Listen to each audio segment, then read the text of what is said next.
Clara Whitmore's hands were still bleeding when Harvey Dalton laughed. She had dropped the glass. She had cut her palm on the broken pieces. And while red spread across the wooden floor of the Silver Moon Saloon, the richest man in Red Hollow threw back his head and laughed like it was the funniest thing he had ever seen in his life. "Clean it up, saloon girl," he said. "That's all you're good for." Every man in that room laughed with him. Every single one. If you've ever been told you were worth nothing, stay with me. Subscribe to this channel, hit that notification bell, and watch this story all the way to the end. Drop the name of your city in the comments below. I want to see exactly how far this story travels. Now, let's begin. Clara Whitmore did not cry. That was the first thing people noticed about her, and somehow it made them angrier than anything else she could have done. A woman who cried was understandable. A woman who cried could be dismissed, handed a rag, sent back to the kitchen. But a woman who pressed her bleeding palm flat against her apron, lifted her chin, and looked Harvey Dalton dead in the eye, without flinching, that kind of woman made men uncomfortable in ways they could not name and would never admit. "I said clean it up," Dalton repeated. His voice had that particular softness that men used when they wanted to remind you they didn't need to shout. He was 53 years old, broad through the shoulders, and had not done a single day of honest physical labor in at least 20 years. He wore his wealth the way some men wore a weapon, openly, deliberately daring anyone to comment on it. Clara reached down and picked up the largest piece of broken glass. She set it on the bar without a word. Then she picked up the second piece, and the third.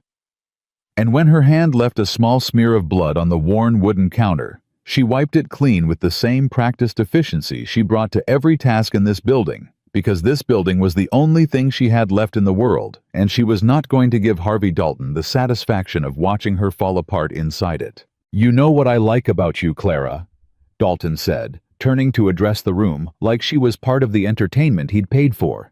"You never complain. Most women your situation, they'd be weeping all over the place. But you just keep on going, like a good little mule." The men at the nearest table laughed. Dalton's two companions, ranch hands, who had ridden in from the Caldwell, spread both of them already. 3 drinks past sensible slapped their knees like he'd said something genuinely clever. Clara set the last piece of glass behind the bar and straightened up. "Can I get you another drink, Mr. Dalton?" "See, that's what I mean." He spread his hands toward the room. "That right there. No fire in her at all. Her daddy used to have fire. Remember old Thomas Whitmore man would argue with a fence post if he thought the fence post was wrong." He shook his head with the theatrical sadness of a man performing grief he did not feel. Too bad the drink got him before the sense came back. Something moved behind Clara's eyes. It was brief, the kind of flicker that passes through a person in the half-second before they decide not to say the thing they desperately want to say. Anyone paying close attention might have seen it. But the men in the Silver Moon Saloon that night were not paying close attention to Clara Whitmore's eyes. They never did. "My father," Clara said quietly, "worked himself into the ground for this town. And look what it got him." Dalton tapped the bar twice with 2 fingers. "Whiskey. And make it the good stuff this time. Not whatever that colored water was you poured me last Tuesday." Clara reached for the bottle.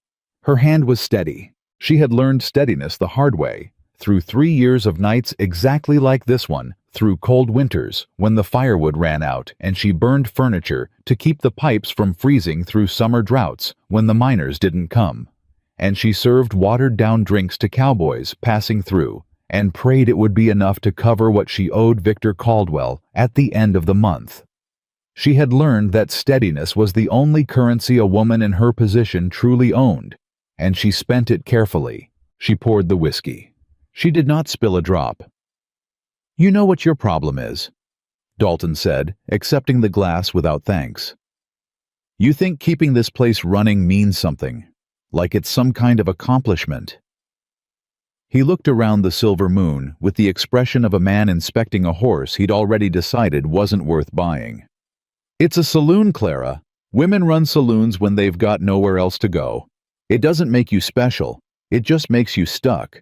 Harvey." One of his companions touched his arm. "Let the woman alone. I'm just being honest." Dalton shrugged the hand off.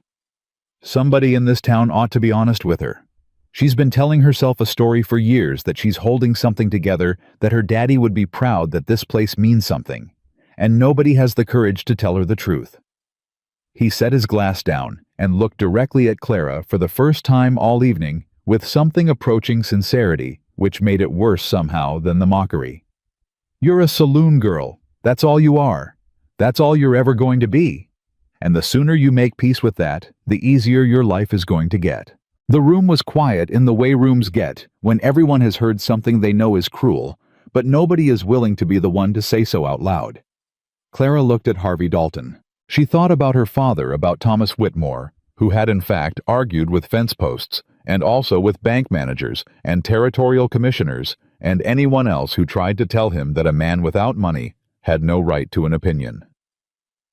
She thought about the way he used to sit at the end of this same bar after closing time, tallying numbers in a leather ledger by lamplight, saying, "Clara girl, the numbers always tell the truth if you're willing to listen." She thought about the morning she had come downstairs to find him slumped in that chair, the ledger open to a page she still did not fully understand, and the lamp burned down to nothing. She thought about all of that. And then she said very calmly, "Will there be anything else tonight, Mr. Dalton?" He laughed, and the room laughed with him, because that was easier than doing anything else. Clara turned away. She busied herself at the far end of the bar, rearranging bottles that did not need rearranging, because that was something she could control, and right now she needed very badly to have her hands occupied with something she could control. Her palm had stopped bleeding. The cut wasn't deep. In the morning, she would barely feel it. She was so focused on the bottles that she almost didn't hear the voice from the corner. Almost. "That's enough." 2 words. Quiet enough that they shouldn't have carried across the noise of the saloon, but the room heard them anyway, the way a room hears a sound that does not belong. A note played in the wrong key. A footstep in an empty hallway. Something about those 2 words turned every head toward the corner table near the door. The table that Clara had noticed was occupied when she came on shift tonight, but had not paid particular attention to because she had learned not to pay particular attention to single men who sat alone in corners and watched things. The man sitting there was not especially large. He was lean in the way that men who spend years outdoors tend to be lean, not thin, but pared down the way weather strips a fence post of everything unnecessary. He had dark hair that needed cutting, and a jaw that needed shaving, and eyes that were some color between green and gray and brown, the kind of color that changed depending on what the light was doing. He wore a coat that had seen considerable use. His hat was on the table in front of him. He had both hands wrapped around a cup of coffee, which was unusual in a saloon at this hour, and he had apparently been sitting there long enough for the coffee to go cold because he wasn't drinking it. He was just watching. He had been watching, Clara realized, for quite some time. Harvey Dalton turned toward the corner with the slow confidence of a man who has never in his adult life been seriously challenged and has therefore never developed any real instinct for when he should be. "You got something to say, stranger?" The man in the corner did not stand up immediately. He set down the coffee cup. He looked at Dalton with an expression that Clara would spend a long time trying to describe to herself later and finally settle on, as measuring the way a man looks at something he is trying to determine the weight of before he picks it up. Then he stood. He was taller than he had looked sitting down. "I said that's enough." His voice was level, unhurried, carrying the flat cadence of a man who was accustomed to saying things once. "You've made your point. The lady heard you. Everybody in this room heard you. Now sit down and drink your whiskey and let her do her job." Dalton's face did something complicated. He was not a cowardly man exactly. He was simply a man who had operated so long within a system that arranged itself around his comfort that he had forgotten what it felt like to encounter something that didn't. He looked at the stranger in the corner and performed the rapid, unconscious calculation that men perform in these moments. Size, posture, the particular stillness of someone who isn't nervous. And somewhere in that calculation, something gave him pause. "I don't know you," Dalton said. "No, you don't. This town doesn't know you." "That's true." The stranger picked up his hat from the table. "I only rode in 3 days ago, But I've been in here every night, and I've watched how this works, and I've kept my mouth shut because it wasn't my place." He turned the hat in his hands once, then set it on his head. "But there are things a man can watch without saying anything, and then there are things he can't. And this—" He gestured briefly toward Dalton and the laughing men and the bar where Clara stood with her bleeding hand pressed against her apron. "This is the second kind." The room had gone very still. Clara at the far end of the bar had stopped pretending to rearrange bottles. Dalton recovered himself enough to try contempt. "You know who I am, stranger. Harvey Dalton. You own the spread east of town. About 4,000 acres, give or take some of it legally." The stranger's voice didn't change. "I know who you are." Something shifted in Dalton's expression at that give or take. "You'd best watch your mouth. I'm watching it." The stranger looked across the room toward Clara, and for the first time all evening, someone in the Silver Moon Saloon looked at her the way you look at a person rather than an object. That woman has served this town since she was old enough to stand behind a bar. She kept this place running through the drought and through the flood 2 winters ago and through whatever it is this town decided to put her through before I got here. And she did it without asking a single one of you for anything. He looked back at Dalton. "So you're going to sit down, and you're going to stop talking, and you're going to drink your whiskey in silence, and be grateful she poured it for you. Because from where I'm standing, she's worth more than every man laughing in this room, and the fact that not one of you can see that is your failing, not hers." The silence stretched. Dalton's jaw tightened. One of his companions put a hand on his arm again, and this time Dalton didn't shrug it off. The stranger walked to the bar. He set a coin down for his coffee, looked at Clara directly. Not with pity. Not with the performative protectiveness of a man who wants to be seen being gallant, but with something quieter and more serious. The way you look at someone you have genuinely assessed and found worth assessing and said, "I'll take another cup if you don't mind, ma'am." Clara looked at him for a long moment. She was not accustomed to being looked at the way he was looking at her. She had catalogued over years of working behind this bar every kind of male attention a woman in her position received: the hungry kind, the contemptuous kind, the pitying kind, the distracted kind. She had developed a comprehensive internal library of male attention, and she knew what to do with every variety of it. She did not have a category for this. "I don't need a stranger fighting my battles," she said. It came out more tired than she intended. Not angry, just tired. He nodded like she'd said something he agreed with. "I know that. Then why?" "Because I wasn't fighting your battle." He accepted the coffee cup she hadn't consciously decided to pour. "I was just saying something that needed to be said. There's a difference." Clara looked at him. "You don't know anything about me," she said. "No, ma'am." He wrapped both hands around the cup. "But I know what I've watched for 3 nights, and I know what I just saw. And those things are enough." Dalton left. He didn't make a scene about it. He finished his whiskey, said something to his companions too low to hear, and walked out without looking at the corner table again, which told Clara more about Harvey Dalton than anything he'd said all evening. Men who were genuinely unafraid left loudly. Men who had encountered something that made them unsure of themselves left quietly, and they hated the man who had made them do it.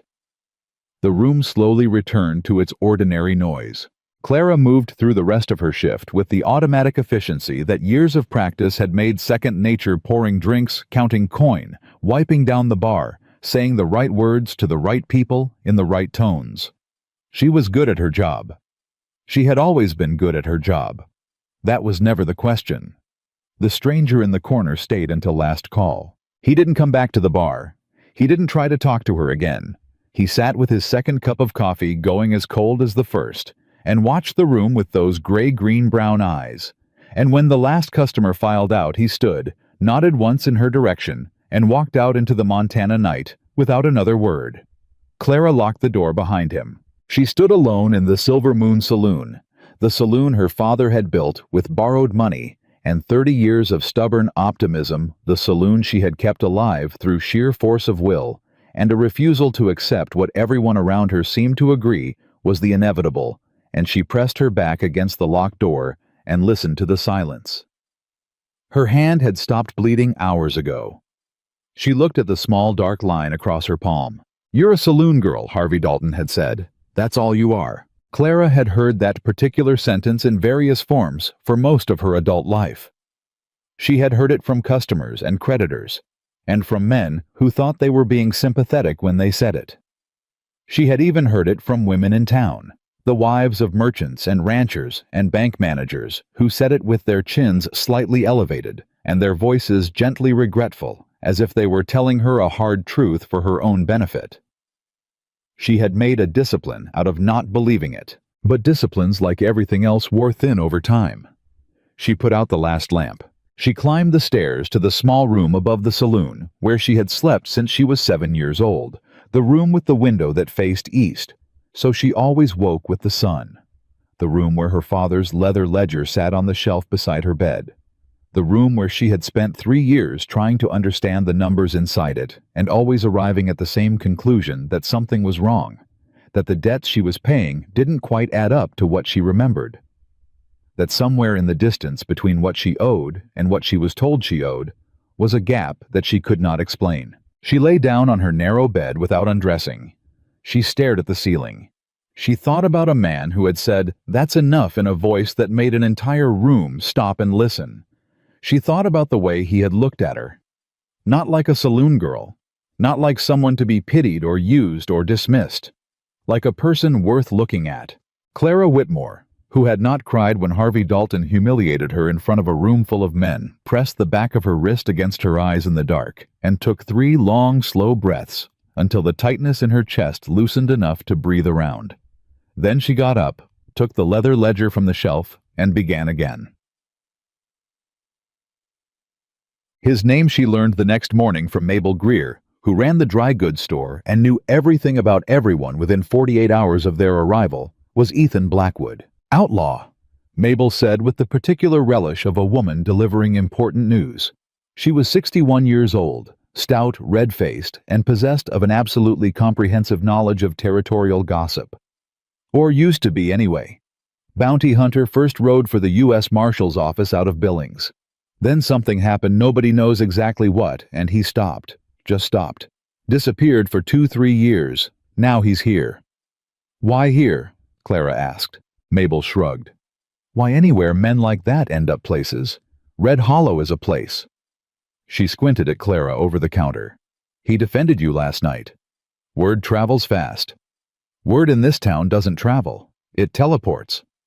Mabel leaned forward. "What did you think of him?" Clara thought about the way he had sat in the corner with cold coffee and watchful eyes for 3 nights running. "I think he minds other people's business," she said. "Most people don't mind yours," Mabel pointed out. Clara paid for her flour and left. She thought about that on the walk back to the Silver Moon. She thought about it while she opened up and swept out and set the chairs down from the tables and checked the inventory and wrote figures in the margins of her working ledger.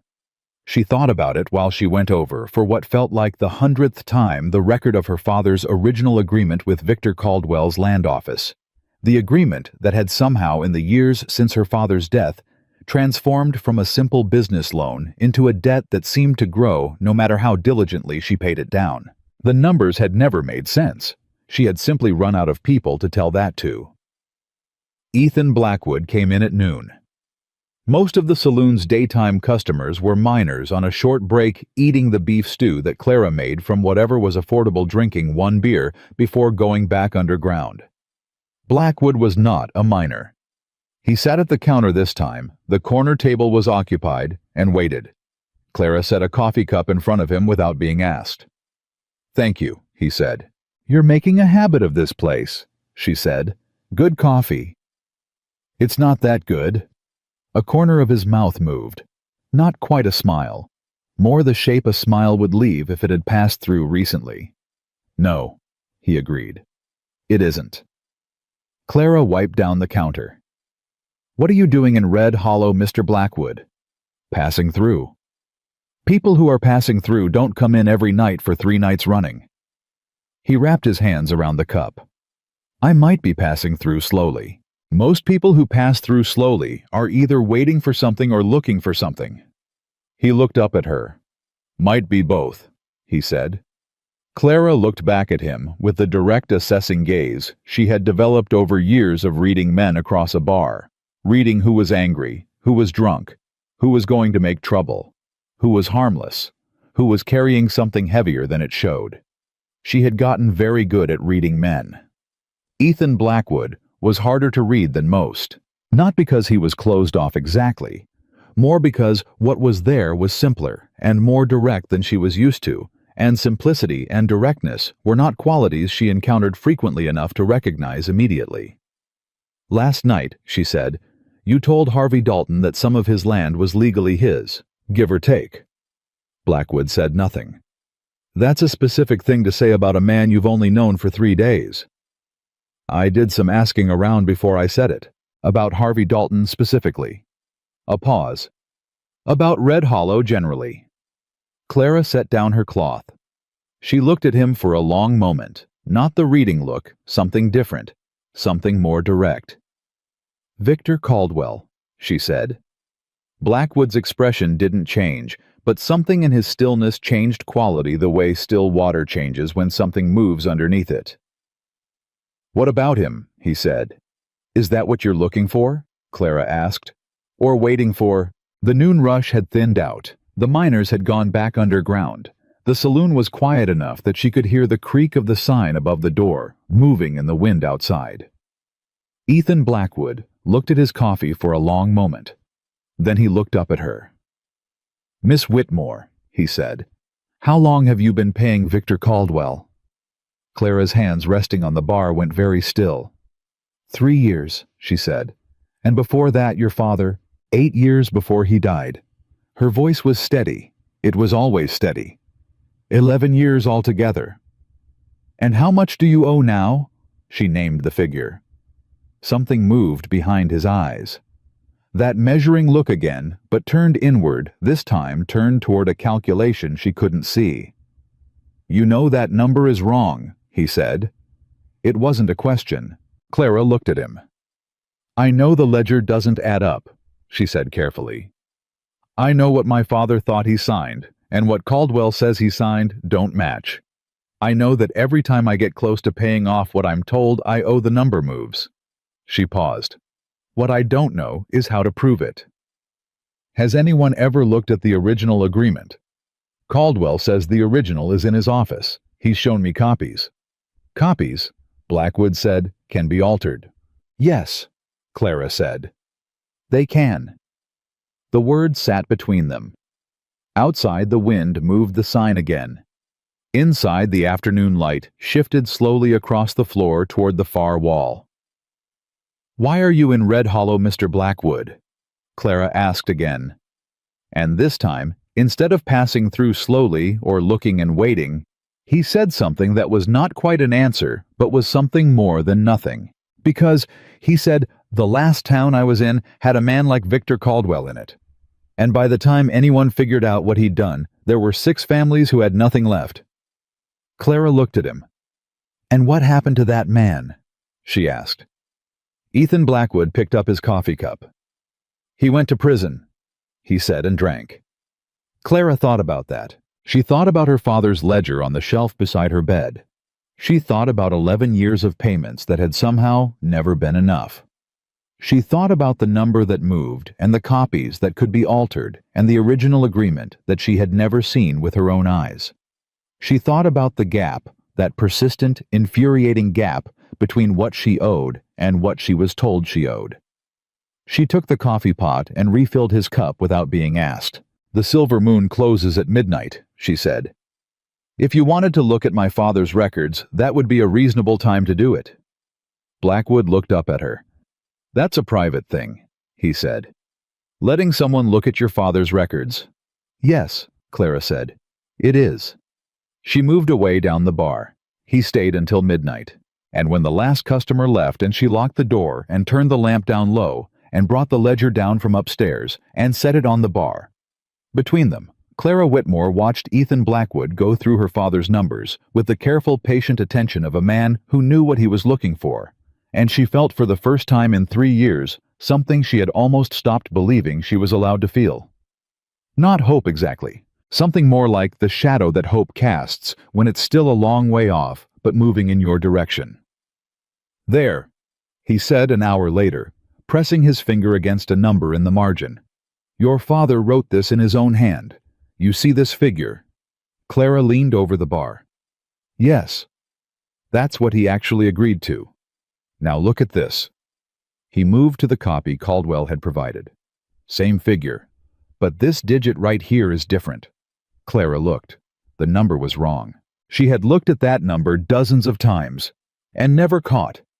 It had always been looking at the total, at the monthly payments, at the endless downstream arithmetic of what she owed. And she had never once looked at this one originating digit and noticed that it was wrong. She felt the floor shift under her feet. Not literally, figuratively. The way the world reorganizes itself when you understand something you should have understood years ago and didn't. "He changed it," she said. Her voice came out strange. "Yes," Ethan said. "This whole time." She stared at the number. "This whole time I didn't owe—" "No," he said. "You didn't." The lamp flickered. Outside the Silver Moon Saloon, Red Hollow slept the ordinary sleep of a frontier town in the middle of the night, the horses in the livery, the miners in their bunks, the respectable families in their houses with the curtains drawn. Everyone dreaming their ordinary dreams of the ordinary future they expected to have.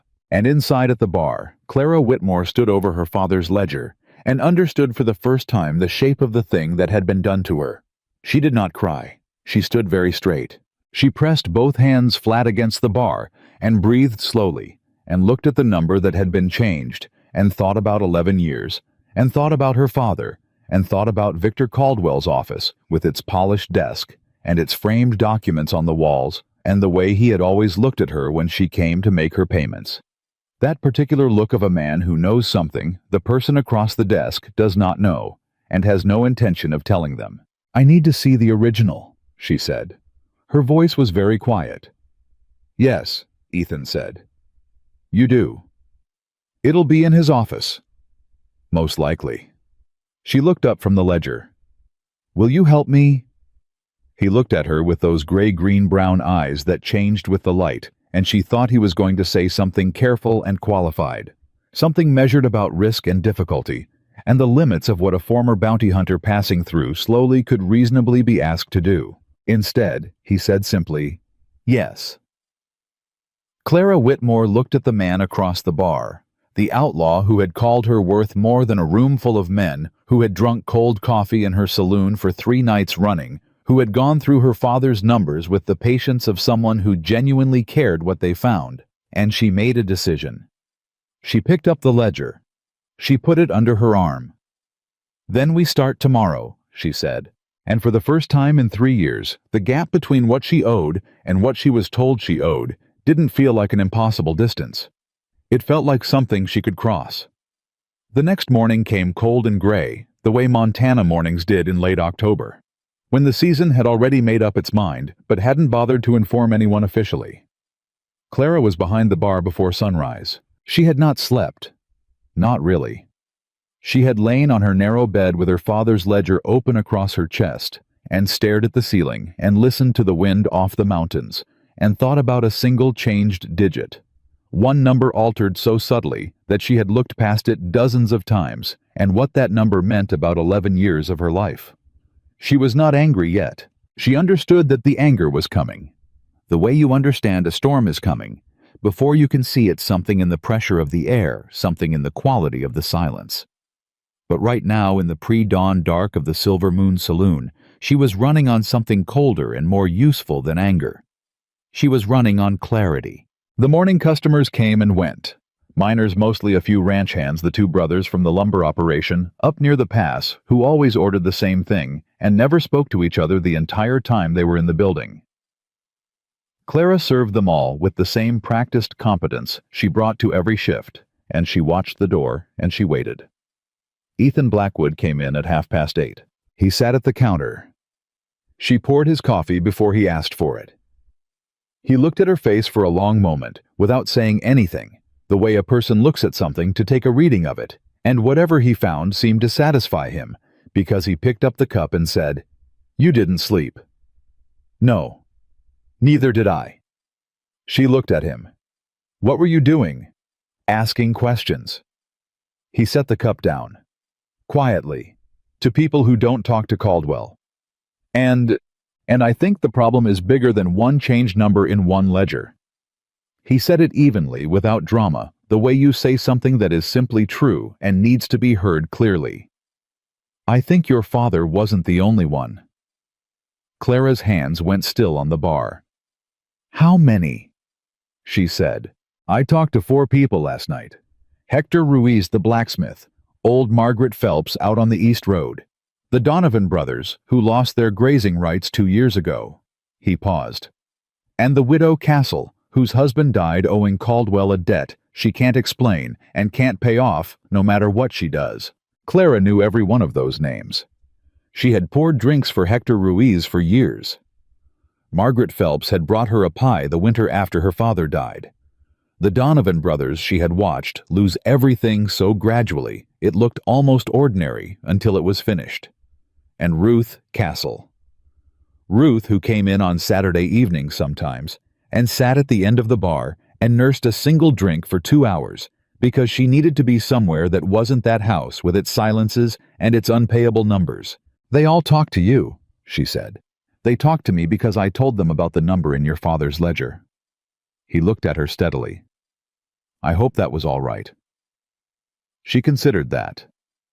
"Was it?" he asked, and there was something in the question, not apology, not quite, but an acknowledgement that this was her story, and he was moving through it carefully. "Yes," she said, "it was. Each of them has a version of the same thing. Agreements that shifted, debts that grew, numbers and copies that don't match what they remember signing." He wrapped his hands around the cup. "Caldwell's been running this for at least a decade, maybe longer." A decade. Clara did the arithmetic without meaning to. A decade meant before her father ever walked into Caldwell's land office. A decade meant this had been the design from the beginning, not an opportunistic adjustment. Not Caldwell seeing a weakened man and deciding to take advantage, but a system, a method, a practiced and deliberate machine for taking things from people who had no one willing to stop him. "The original documents," she said. "If they still exist, they'll be in his office. He'd keep them. Men like Caldwell keep everything they need the originals to know how far they've altered the copies." He paused. "The question is getting to them." "His office is in the land registry building," Clara said. "He's there every morning at 9. He leaves for lunch at noon. He has one clerk boy named Petey Walsh who takes his lunch at the same time." Ethan looked at her. "You've been watching his schedule," he said. "I've been thinking about this for 3 years, she said. "I just didn't have anyone to think about it with." Something moved in his face at that. Brief. Gone before she could name it. "We'll need more than the 2 of us," he said. "If we take those documents, Caldwell is going to know immediately who took them. And he has reach in this town. He's got Dalton, and Dalton has men." "Hector Ruiz has men too," Clara said. "The blacksmith doesn't just know everyone in Red Hollow. Everyone owes him something, a repaired wheel, a reshod horse, a debt not called in when times were hard. If Hector is willing—" "He is," Ethan said. "I already asked him." Clara stopped. "You already?" "Last night when I told him about the ledger, he said, and I'm quoting directly here, that he had been waiting for someone to do something about Victor Caldwell since the year his brother-in-law lost his homestead claim, and if anyone needed his arms and his forge and his extremely loud voice, they were available." A beat. "He also offered to come along and be physically intimidating, which I told him we might not need, but that I would keep in mind." Clara looked at him for a long moment. She had the sensation, which was becoming familiar, and still felt strange, of being in the presence of someone who was genuinely on her side, not performing helpfulness, not managing her, not organizing things in order to be owed something later, but simply and practically putting pieces together, because he had looked at a problem and decided it needed to be solved. She was not accustomed to that. "When?" she said. "Tomorrow morning," he said. 9:15. When Caldwell is at his desk and his clerk is running the morning errands. The front door of the land registry building has a lock that I can work in under 3 minutes. There's a rear window that opens from the outside if you know the trick, which Hector does, because he installed the hardware 10 years ago. He picked up his coffee. "And I'll need you at the back door, because you know your father's handwriting, and you know exactly what you're looking for. That's not something I can do alone." "You've been planning this since last night," she said. "I've been thinking about it since the night I came in here and watched Harvey Dalton tell you what you were worth." The flatness in his voice had an edge to it now, something brief and controlled. "I just needed the numbers to tell me I was right about what was going on." The morning light had shifted. The last of the early customers were gone. The silver moon was quiet and still, and full of the particular quality of silence that exists when two people are figuring out how much they trust each other. "Mr. Blackwood," Clara said. "Ethan," he said. "If we're going to break into the land registry building together, you might as well use my first name, Ethan." She said it carefully, like testing weight on a step. "Why does this matter to you? You rode into Red Hollow 3 days ago. You don't know me. You don't know these people. You have no stake in what happens here." He was quiet for a moment. She had learned in a short time that his silences were not evasion. They were the spaces he gave himself before he said something true.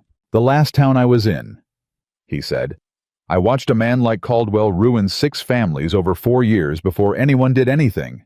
And the reason nobody did anything sooner is because every person who knew what was happening looked at what it would cost them and decided it was someone else's problem." He looked down at the cup. "I was one of those people. For a year and a half I knew something was wrong with the numbers, and I kept my mouth shut, because I had reasons that seemed important at the time." He looked up. "By the time I did something about it, 2 of those families had left the territory. One man had put a gun in his mouth. The room was very quiet. "I'm not passing through slowly," he said.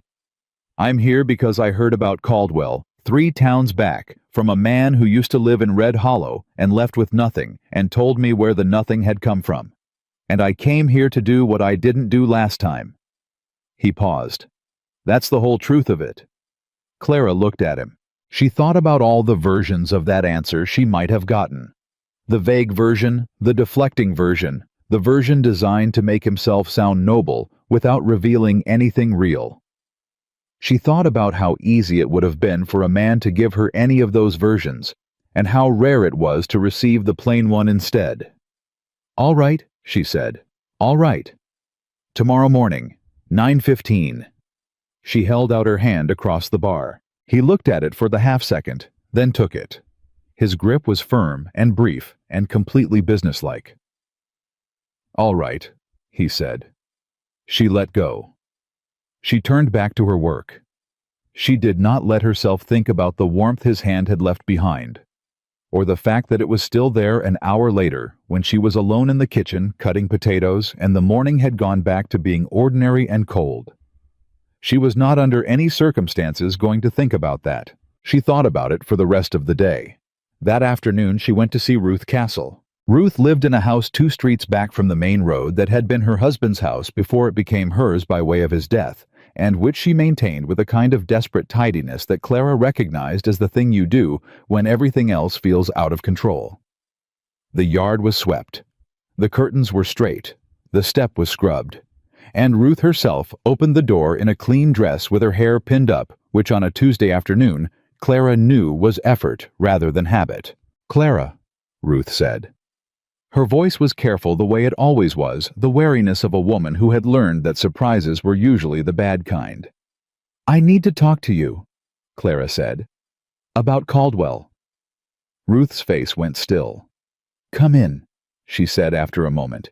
They sat at Ruth's kitchen table with 2 cups of tea between them, and Clara told her about the number. The changed digit. The gap between what Thomas Whitmore had agreed to and what Victor Caldwell had recorded him agreeing to. She told it plainly without drama, the way you tell someone a thing you need them to understand rather than feel.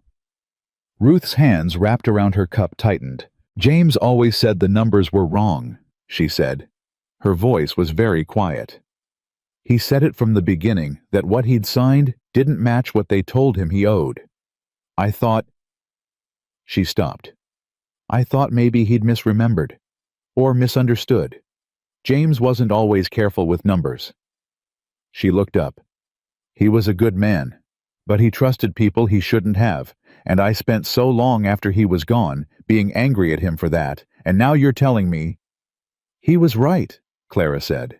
Ruth's chin moved. He was right, Clara said again firmly, because Ruth needed to hear it twice. The numbers were wrong because Caldwell made them wrong. It wasn't James's fault. It wasn't yours. The sound Ruth made was not quite a word. Clara reached across the table and covered Ruth's hands with her own. I need you to find your husband's original paperwork, she said. Whatever you signed, whatever you kept, I need to know if the same thing was done to yours. Ruth was quiet for a long moment. If it was, she said, what happens then? We prove it, Clara said. All of it. Every family he's done this to. And then we take it somewhere it can't be ignored. Somewhere like where... Ruth's voice was skeptical. Gently skeptical. The skepticism of a woman who has reached the age where she knows that the truth and justice are not the same thing, and often don't even live in the same county. Caldwell has the sheriff. He plays cards with Judge Henley every second Friday. He's got half this town, Clara. He doesn't have all of it, Clara said. Ruth looked at her. There's a man, Clara said. He came to Red Hollow 3 days ago. He has experience with this, with Caldwell's kind of scheme, the way the numbers work, the way the documents get altered. He was a bounty hunter. He knows how territorial law works. Is he trustworthy? Clara thought about cold coffee and a man who had told her the whole truth when the easy thing would have been to tell her half of it. I think so, she said. You think, I'm being careful. Ruth looked at her for a long moment, then nodded once slowly, like a woman lowering a weight she's been holding above her head for a very long time. I'll find the papers, she said. Clara squeezed her hands and let go. Walking back to the Silver Moon that evening, Clara passed Caldwell's land registry building. It was a solid structure, well maintained, with the particular look of a building that a man has invested in because it is the outward expression of how he thinks of himself. The windows were clean. The sign was freshly painted. The whole thing projected reliability and permanence and the orderly functioning of legitimate business. Clara looked at it. She thought about what was inside it.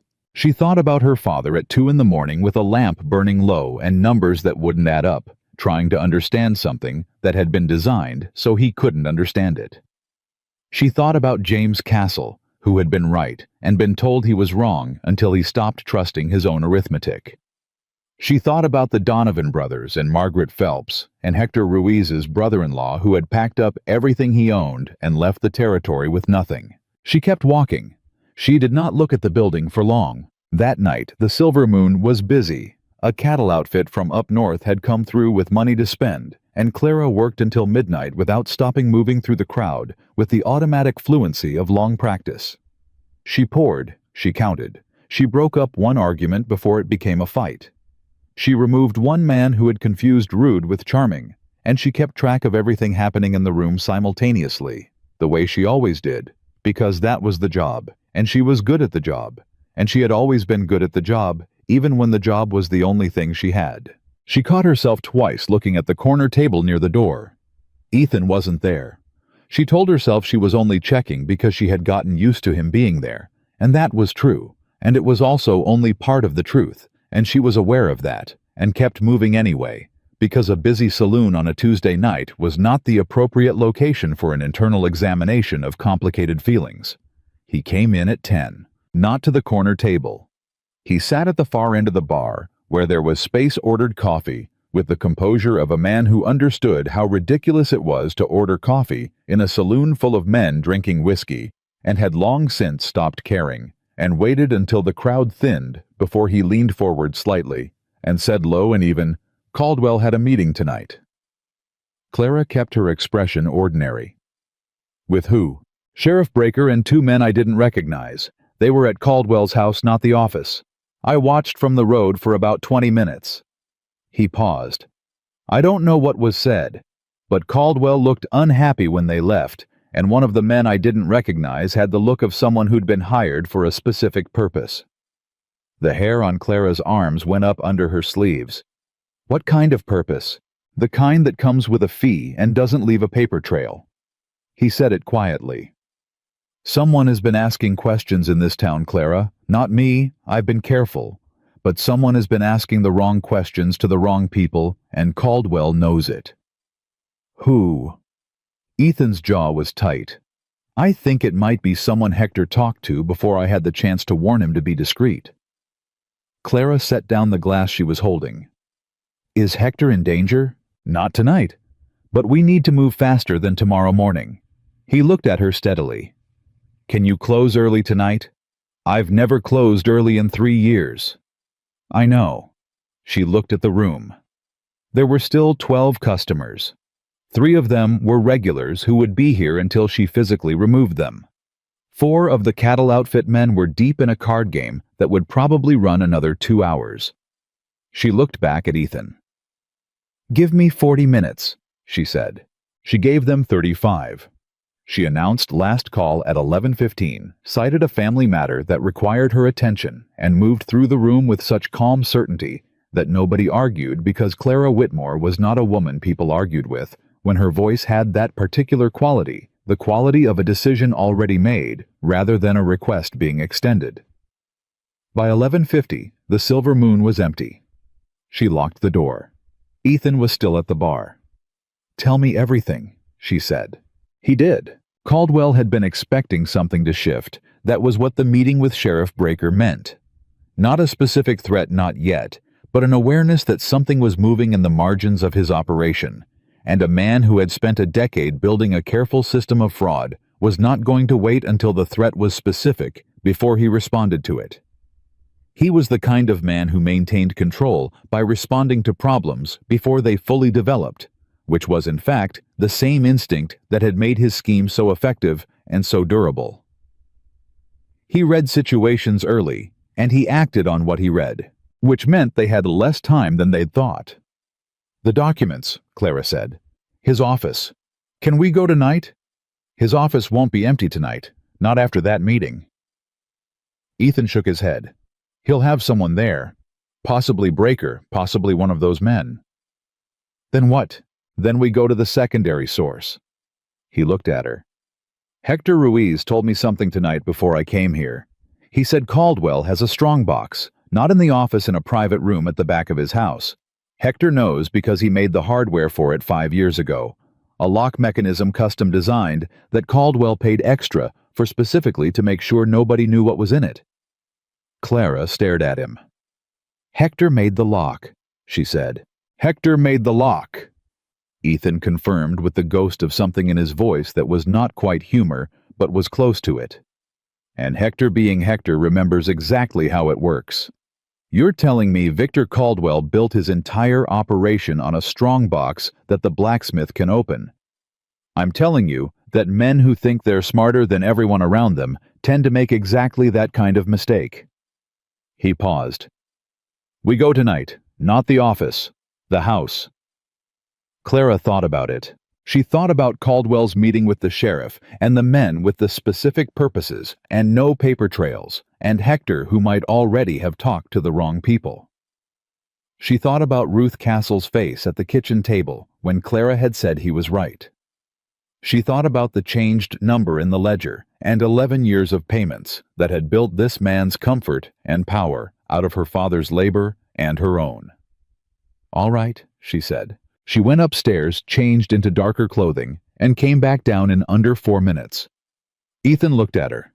Fast, he said. I've been making decisions quickly my whole life, she said. Let's go.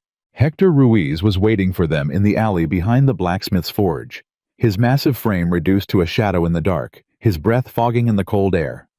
He had brought a second man, his nephew, a quiet young man named Luis, who had the economical movements of someone accustomed to working in tight spaces. Clara, Hector said low. He had the particular respectful gravity that big men sometimes have in difficult situations, the awareness that their size makes reassurance necessary. "You holding up?" "I'm holding up," she said. "Thank you for this, Hector." "Don't thank me yet," he said. "Thank me when we're done." He looked at Ethan. "You're certain about the timing?" "His housekeeper leaves at 10. He lives alone.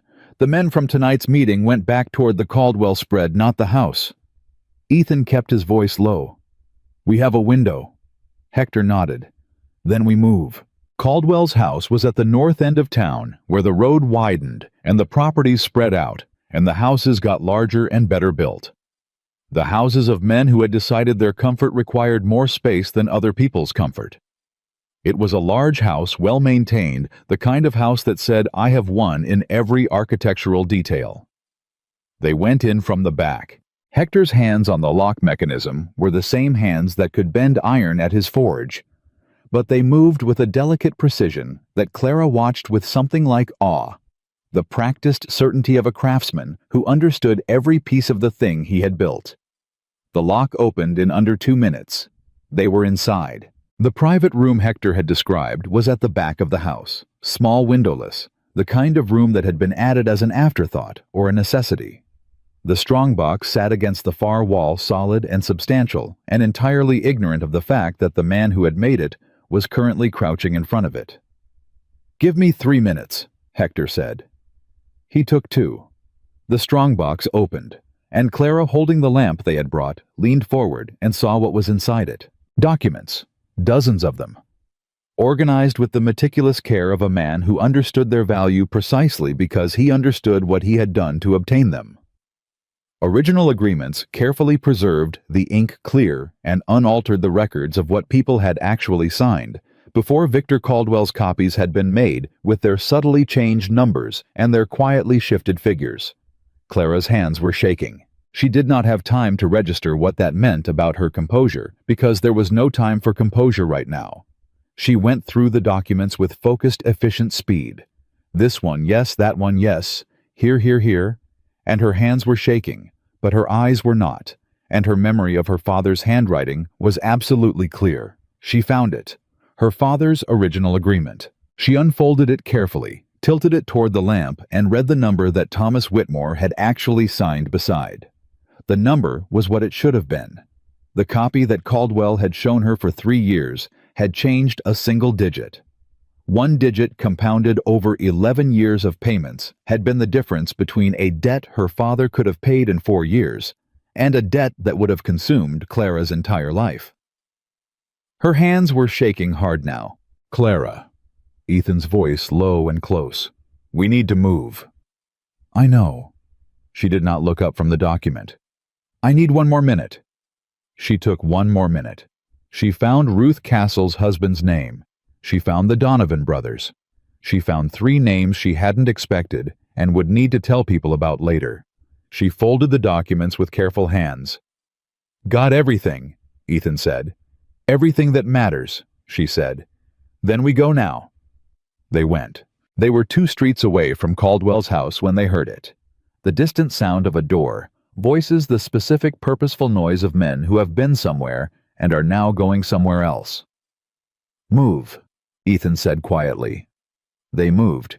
In the alley behind Hector's forge, breathing cold air in the dark, Clara pressed her back against the wall and held the folded documents against her chest and listened to her own heartbeat, which was very loud and very fast and entirely justified given the circumstances. Hector appeared beside her, Luis behind him.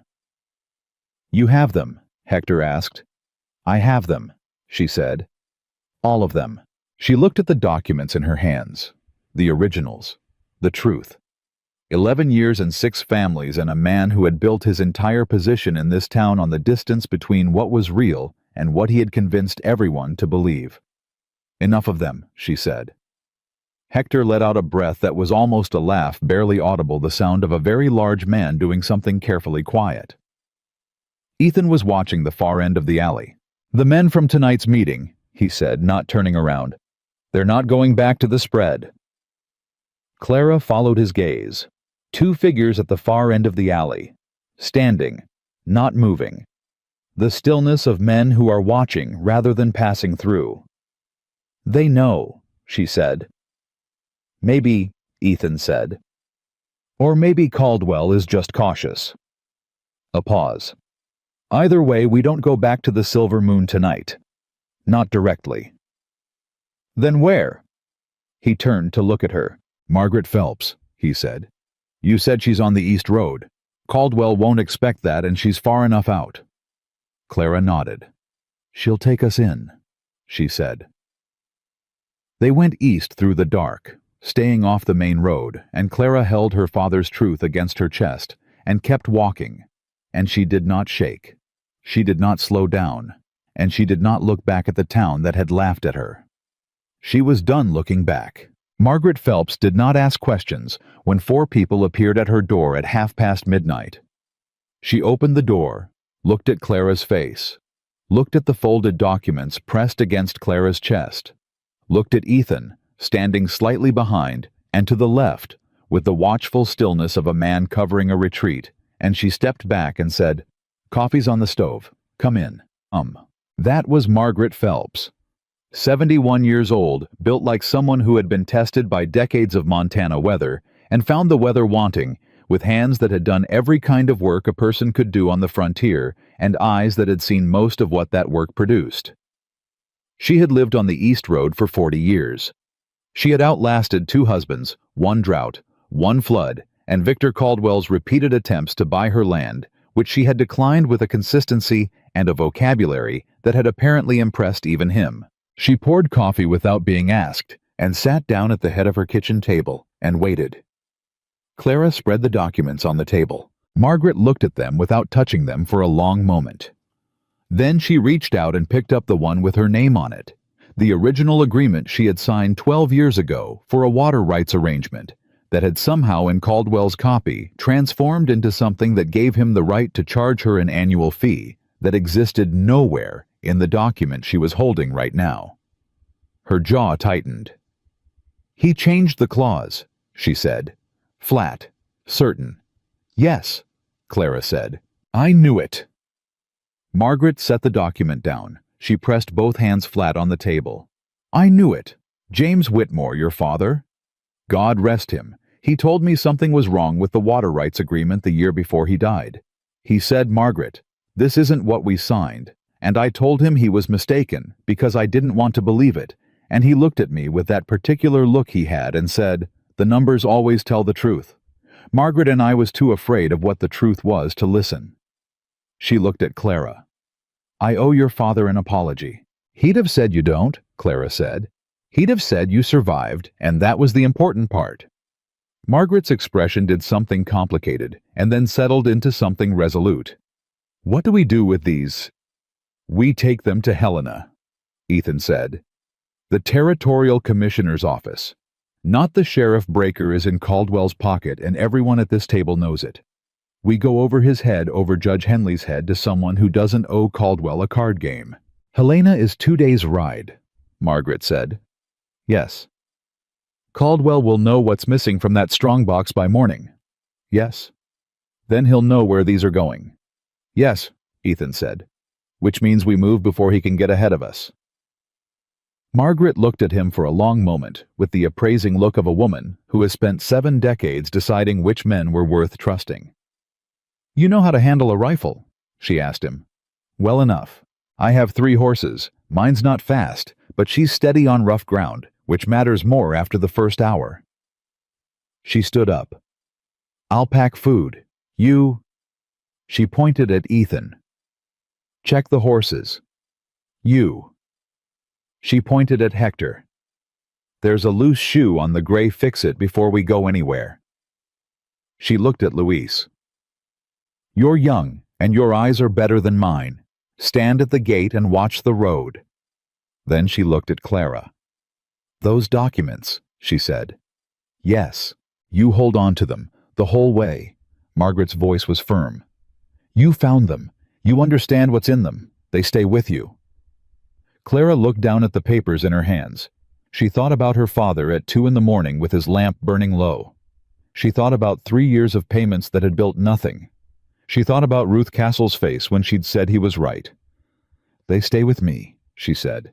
They left Margaret's property at 2 in the morning, which meant they rode the first hour in complete darkness, with only the stars for light, which meant it was cold and slow, and required the particular focused attention of people who understand that rushing in the dark is how you break a horse's leg on a hidden rock and end up on foot, with men coming up behind you. Ethan rode on the outside. Clara rode in the middle. Margaret, who knew this terrain better than any of them, rode at the front and set the pace. And Hector brought up the rear with the specific solid presence of a large man who has decided to be useful and is being useful without discussion. Luis had stayed in Red Hollow. He had a reason for staying. He had a wife, a child, work at the forge that couldn't disappear overnight without raising questions, and Ethan had asked him to do something specific instead: watch Caldwell's house.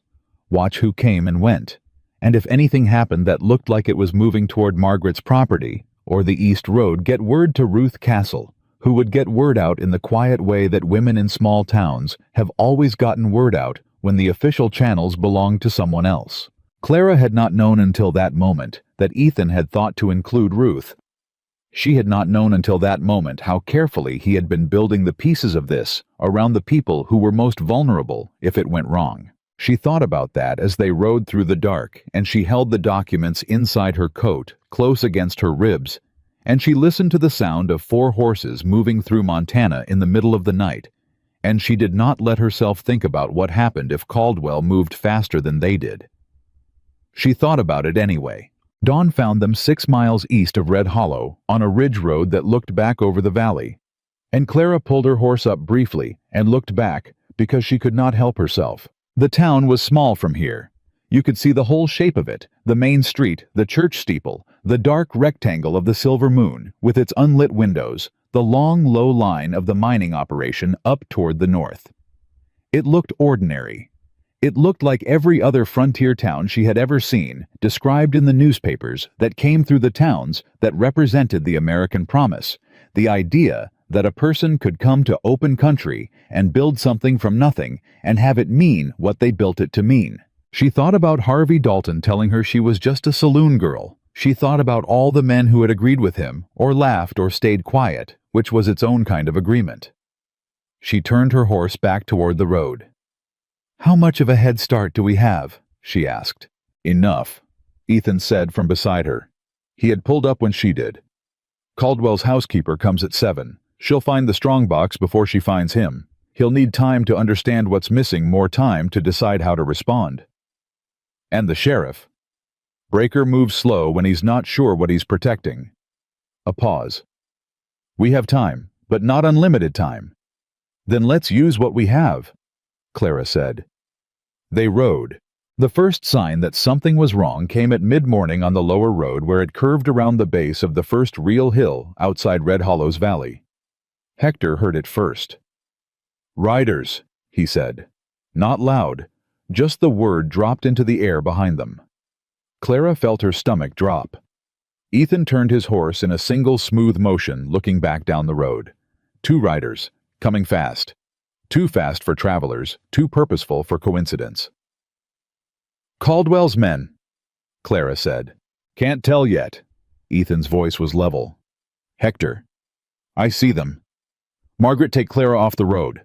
There's a draw to the left, go into it and stop moving." "I know where the draw is," Margaret said, already moving. "I've lived here 40 years. Clara went with her because the documents went with Clara, and getting the documents off the road was the only thing that mattered right now. She moved her horse into the draw, which was a shallow cut in the hillside thick with dried brush, and stopped there beside Margaret and listened. The riders came fast, and then they slowed, and there were voices. Ethan's voice, level and unhurried, and another voice, higher and younger, that Clara didn't immediately recognize. Then Ethan said, "Clara." She came back out of the draw. The 2 riders were Luis and a boy she recognized as Petey Walsh, Victor Caldwell's clerk, 17 years old, with a face that was currently experiencing the specific wide-eyed urgency of someone who has ridden very hard and very fast and needs to say something important before they fall off their horse. "Miss Whitmore," Petey said, breathing hard. I need to... He stopped, gathered himself. Mr. Caldwell knows. He came to the office at 6 this morning, not his usual 9, and he already knew the strongbox had been opened. He had Sheriff Breaker there before 7. And the 2 men from last night, the ones I didn't know, they've gone south on the main road, not the east road. Clara stared at him. Petey, she said carefully. Why are you here? The boy looked at her with the expression of someone who has made a decision and needs the other person to understand the weight of it. Because I've been working for Mr. Caldwell for 8 months, he said. And I've been copying documents for him for 8 months, and I'm 17 years old. But I'm not stupid, Miss Whitmore, and I've known for at least 4 of those 8 months that the numbers in the originals and the numbers in the copies I made weren't the same. His voice was shaking slightly. And I kept doing it because he paid me, and I needed the money, and I told myself it wasn't my business. And then Luis came to my mother's house this morning and told me what you'd found, and I... He stopped again. I can't be the person who said nothing. Not anymore. Silence. Margaret made a sound that was not quite a word. Hector looked at the boy with the expression of a man reassessing something he thought he had already assessed. Ethan looked at Clara. Clara looked at Petey Walsh, 17 years old, shaking on his horse in the cold morning air, with the specific misery of someone who has been carrying a guilt too heavy for his age and has finally decided to put it down. The South Road, she said. Caldwell's men went south. Yes, ma'am. They're going around to cut off the road to Helena. That's what I think, Petey said. Yes. Clara looked at Ethan. Ethan was already doing the calculation. She could see at the routes the timing, the distance. His jaw was set in the way it got when he was working something through and the answer wasn't good. There's another road to Helena, Margaret said. Not the main road. Old Trapper route goes through the high pass. Takes longer, but it comes out above the main road north of wherever they'd set up. How much longer? Ethan asked. 6 hours, maybe 7. Rough going. Margaret looked at the sky. We'd be riding through dark again. Can you do it? Margaret gave him a look that said she had been navigating this territory since before he was born, and she would thank him not to ask unnecessary questions. I can do it, she said. Then we go, Ethan said. He looked at Luis and Petey. You two. We go back, Luis said. He exchanged a look with Petey. We're more useful in town. Ethan nodded.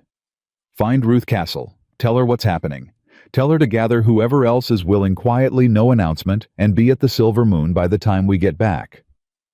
When will that be? Luis asked. 3 days, Ethan said. Maybe 4. Luis nodded. He looked at Clara. We'll be there, Miss Whitmore. Thank you, she said. Both of you. Petey Walsh looked at her with his young, miserable, honest face. I'm sorry, he said. For the copies. For the time I... Petey. Clara cut him off gently. You're here now. That's what matters. He straightened slightly on his horse. Nodded.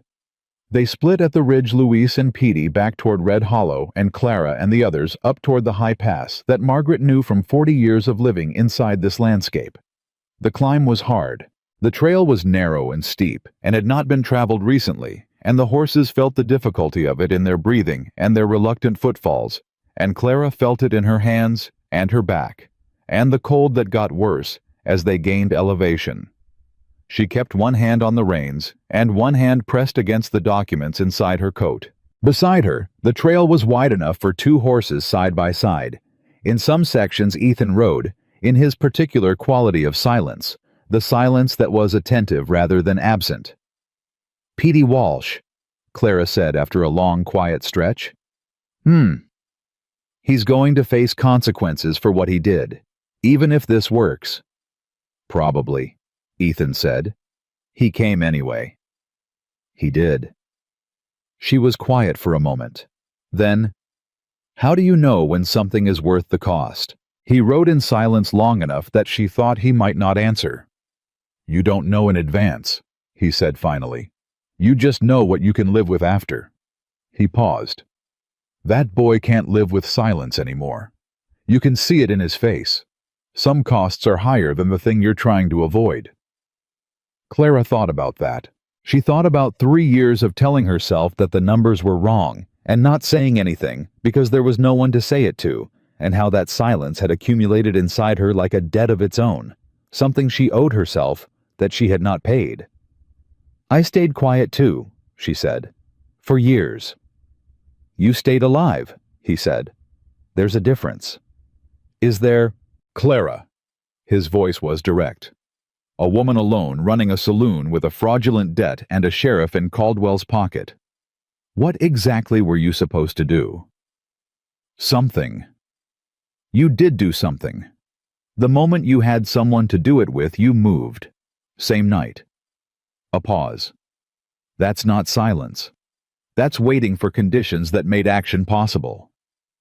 She looked at him. He was looking at the trail ahead, his profile steady against the gray sky. "You're very good at reframing things," she said. "I'm telling you what's true," he said. Whether it sounds like reframing is a different question. She faced forward again. The trail narrowed, and they rode single file for a while, and Clara had nothing to do but hold on and thinking led her back to the documents against her ribs, and the documents led her back to her father, and her father led her somewhere she hadn't let herself go in a very long time. Thomas Whitmore had been a difficult man to be the daughter of, not cruel.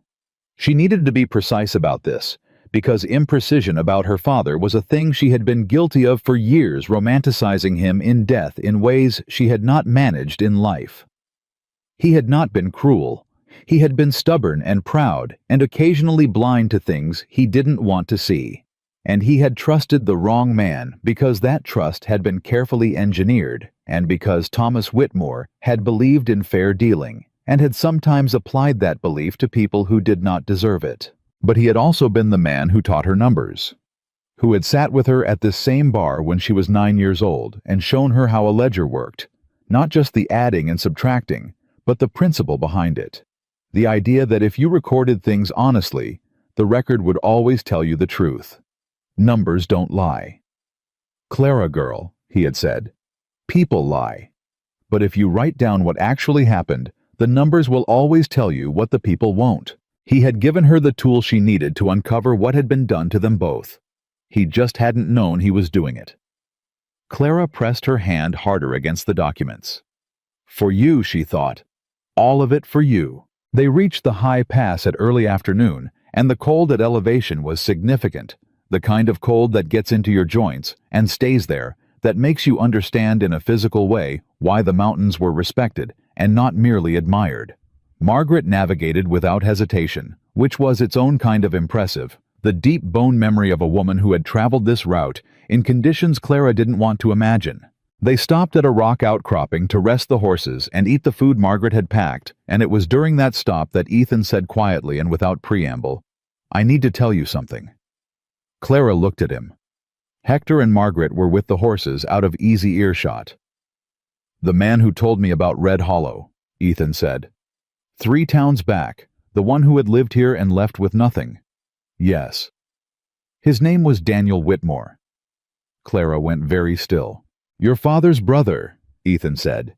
"Your uncle. He lost a parcel of land to Caldwell 9 years ago before your father, before any of the others we found in that strongbox. He was the first, I think. The one Caldwell practiced on." Clara stared at him. "Daniel," she said. The name felt strange in her mouth. She had met her uncle twice, maybe 3 times when she was very young. He and her father had argued she had never known exactly what about, and then he was simply not there anymore, and her father had never talked about him, and she had eventually stopped asking. "He didn't know what had happened to your father," Ethan said. "He left Red Hollow before Thomas died, but he knew about Caldwell. He'd been trying to find someone who would listen for 9 years. He paused. "When I told him I was coming here, he asked me." He stopped. "What?" Clara said. "He asked me to find his niece." Ethan looked at her directly. "He said there's a girl running her father's saloon, and she's been doing it alone, and I've been carrying the guilt of leaving her there for 9 years. He asked me to find out if she was all right." The cold at elevation was very complete. Clara sat with that for a moment. Her uncle.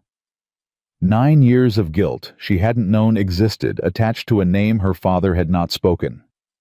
And a man who had ridden into Red Hollow 3 days ago, claiming to be passing through slowly, who had actually come specifically to find her. "You came here for me," she said. "I came here because Caldwell needed to be stopped," Ethan said carefully. "I stayed because of what I found when I got here." She looked at him. "That's a very precise distinction," she said. "I'm a precise person." She was quiet for a moment. "Is Daniel well?" she said. "He's in Billings. He has a small house and a horse trading operation, and he drinks a little more than is good for him, but he's well." Ethan paused. "He'll want to know how this ends." "Tell him his niece is fine," Clara said. "Tell him she's been fine." She thought about it. "Tell him we can talk about the rest when this is over." Ethan nodded. They rode down from the pass as the afternoon turned toward evening, and the descent was easier on the horses, if not on the riders.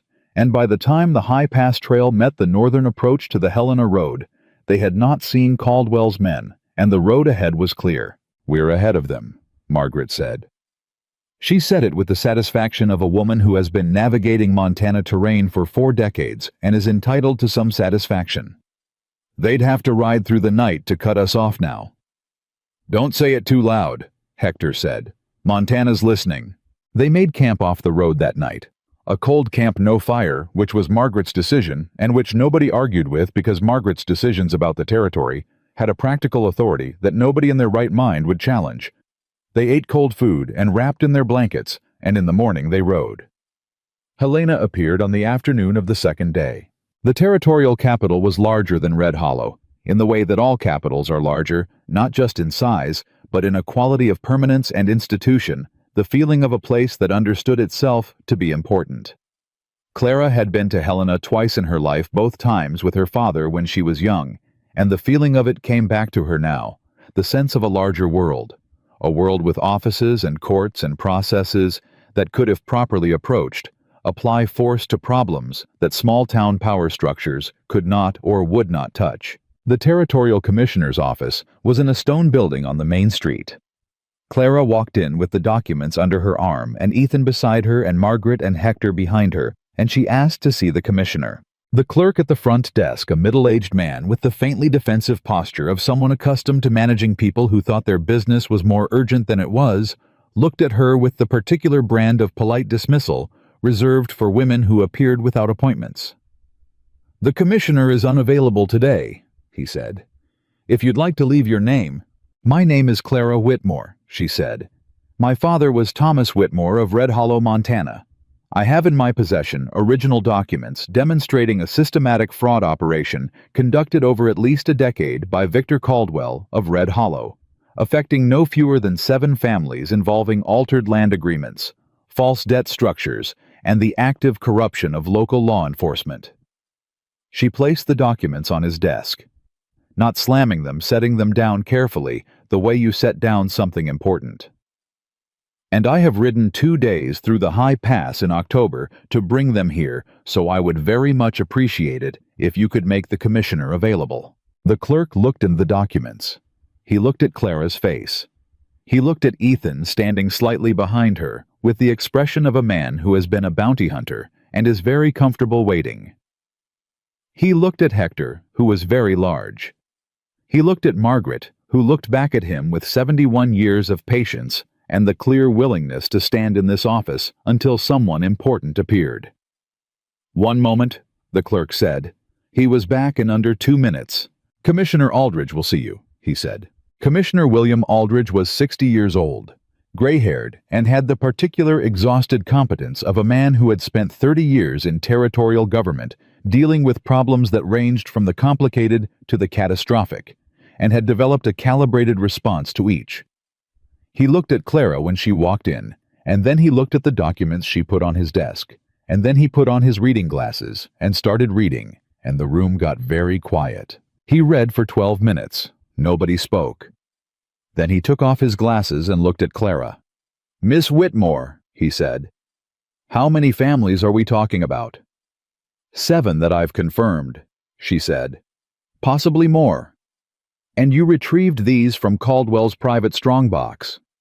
Yes. Last night? Yes. He looked at Ethan. And you are? Ethan Blackwood, former Deputy U.S. Marshal Billings Office. Aldridge's eyes sharpened slightly. Former. I resigned 2 years ago over a different matter. I can provide references from Commissioner Hayes and Billings if needed. A pause.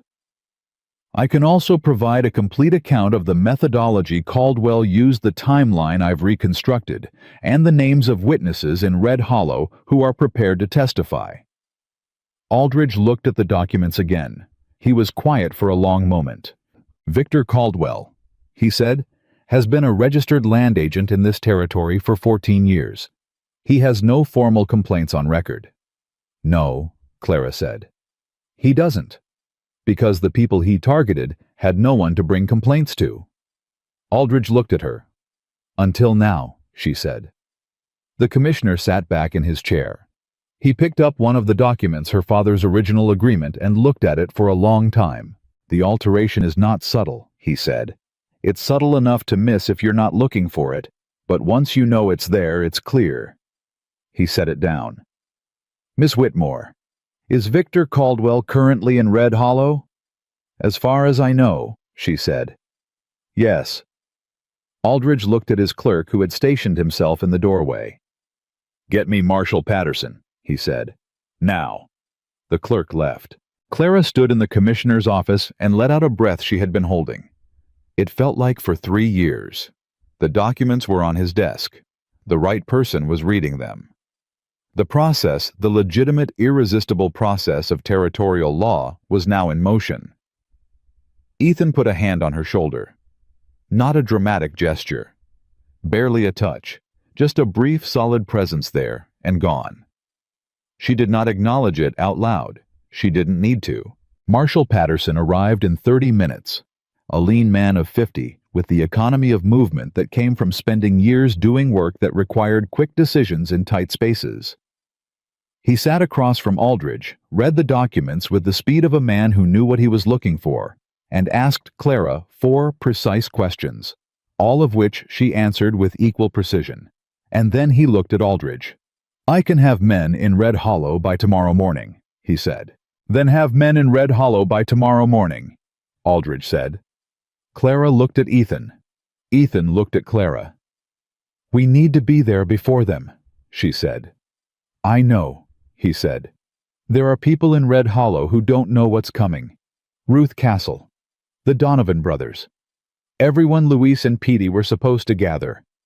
I know. They deserve to hear it from someone they know before a marshal rides into town. Clara. His voice was quiet and direct. I know. We leave tonight.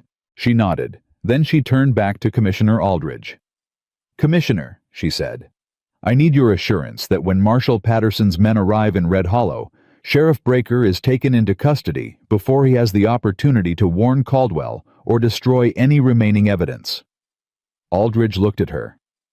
You've done this before, he said.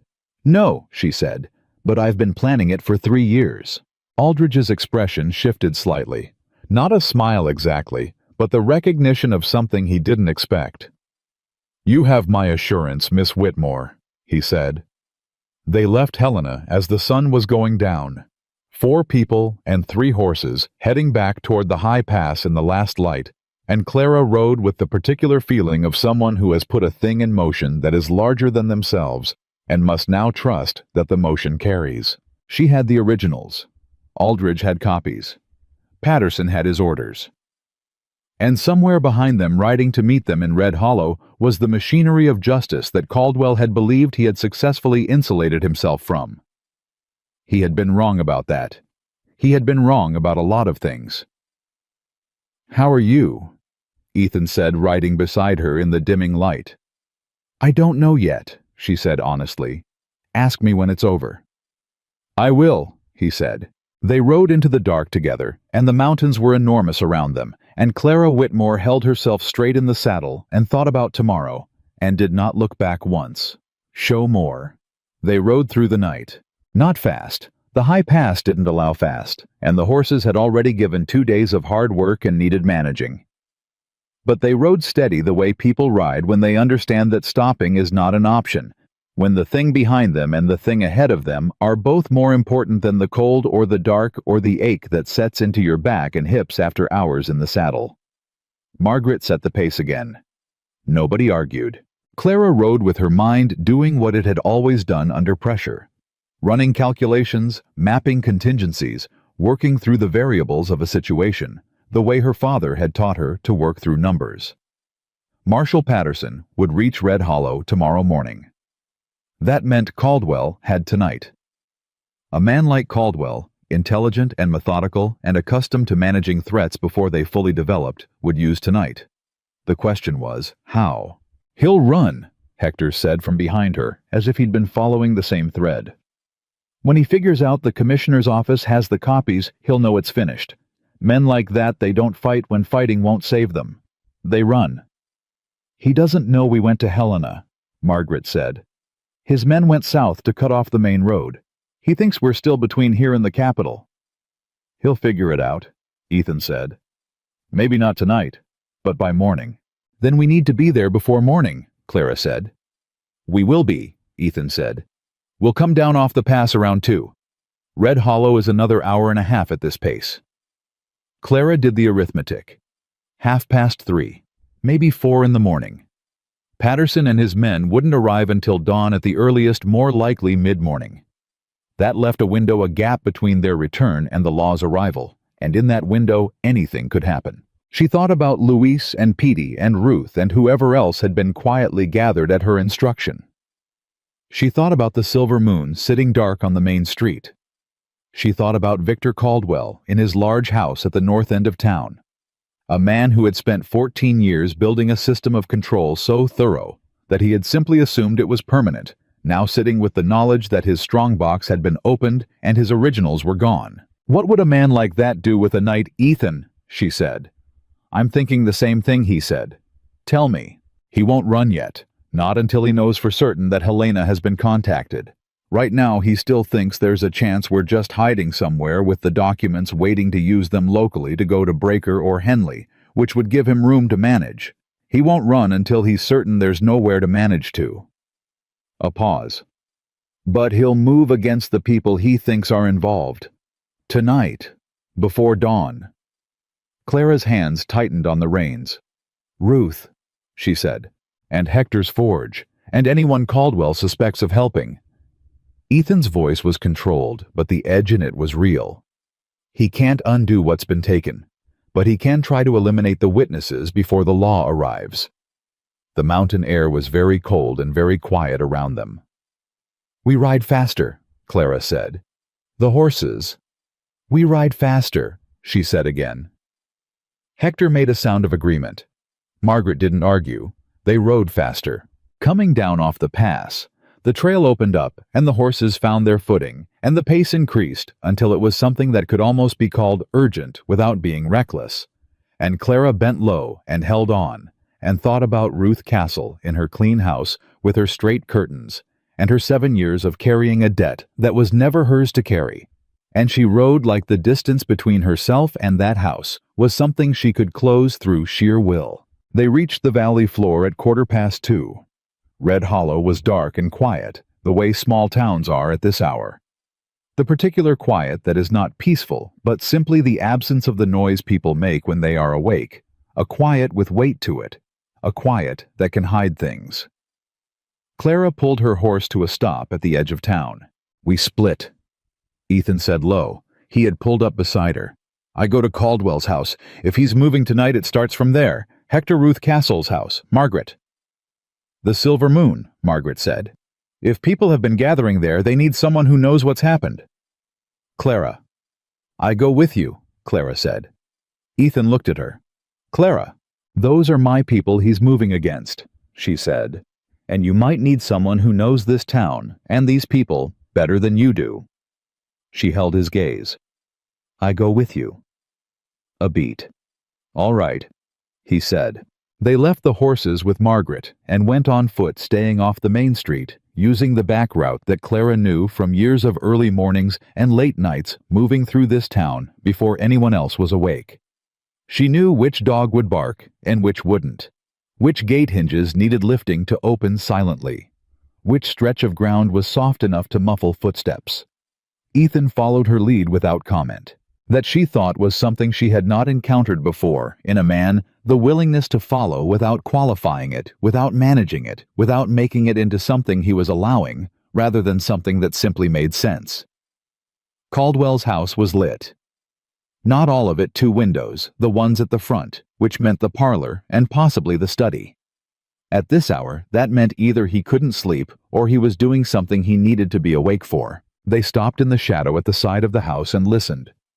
Voices. Inside.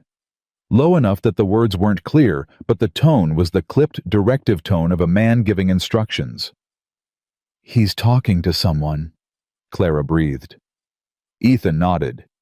He moved toward the side window, the one that faced the neighbor's fence rather than the street, and she followed, and they stood pressed against the wall and listened, and now the words were clear enough. The forge first, Caldwell's voice, controlled. The voice of a man who was afraid, but was not going to let fear change his pace. "Ruiz has been talking. If we put enough pressure on the forge operation, he'll have other things to worry about then." "What about the Whitmore woman?" Another voice.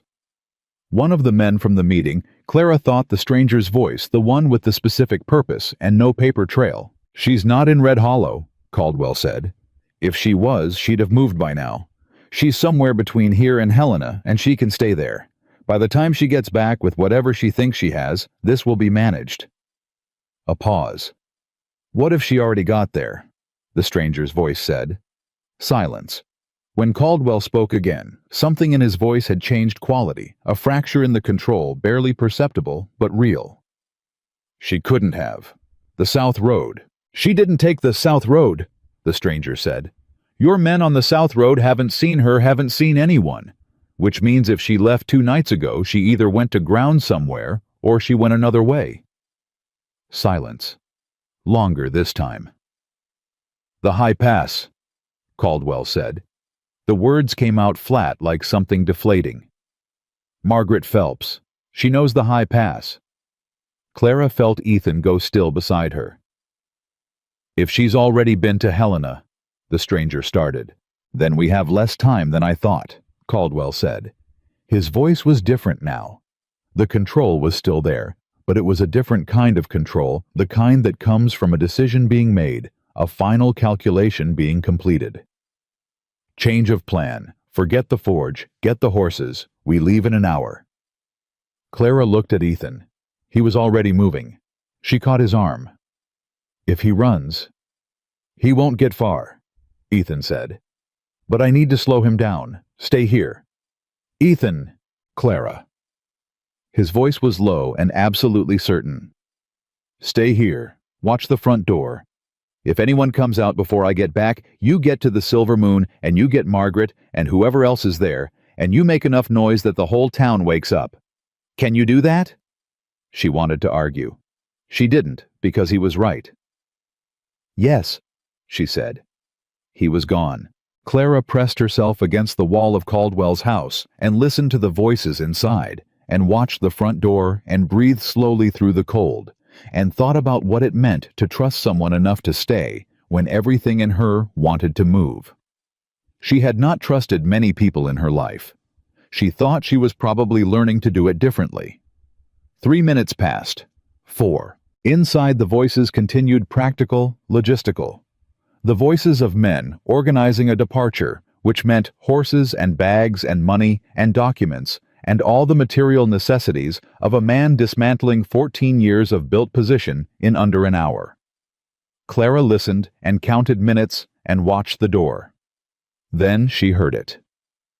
Not from inside. From the side of the house, a sharp sound, something between a scuffle and a collision, brief, and then quiet. Then Ethan's voice, low and controlled. "Don't." Then nothing. Clara moved. She went around the side of the house, fast and silent, and found Ethan with his forearm across the chest of the man she didn't know, the stranger. The one with the specific purpose, pressing him against the wall, with the compact efficiency of someone who knows exactly how much force is enough and has never needed to use more. The man was not small. He was trying anyway. "Stop," Ethan said. Not loudly. Just with the quality of someone who says a thing and means it in a way that registers in the body before it registers in the mind. The man stopped trying. "He was heading for the stable," Ethan said to Clara, not taking his eyes off the man. "Getting the horses early." Clara looked at the man. He looked back at her with the particular expression of a man who has been caught doing something he was confident he wouldn't be caught doing, and who is now recalculating his options very rapidly. "What's your name?" she said. He said nothing. "All right," she said. "Here's what you need to understand. By tomorrow morning, there will be territorial marshals in this town with copies of every document that was in Victor Caldwell's strongbox. The commissioner's office in Helena has seen them. There are 7 families whose names are on those documents who will testify. And you," she looked at him steadily, "are currently a man with a specific purpose and no paper trail standing outside the house of a man who is going to prison. Which means your choices right now are limited to how this goes for you specifically." The man looked at her. Then he looked at Ethan. Then he said, "My name is Frank Delray. I ride for Caldwell's Eastern operation." "What's the Eastern operation?" Ethan said. "Land transactions. Helena mostly. Some in Bozeman." He paused. "I've been carrying documents between Caldwell and a man in the Helena Land Registry for 3 years. Clara went very still. "A man in the Helena Land Registry," she said. "Not the commissioner's office." "No, the sub-registry. Land record certification." Delray's voice was flat, the voice of a man who has decided that the math of his situation points in one direction. "Caldwell doesn't just alter copies here. He gets the alterations certified through a clerk in Helena who validates them as originals. It makes the copies look legitimate if anyone checks against the territorial record." The cold felt different suddenly, more complete. "That means," Clara started. "The documents you have," Ethan said. He looked at her.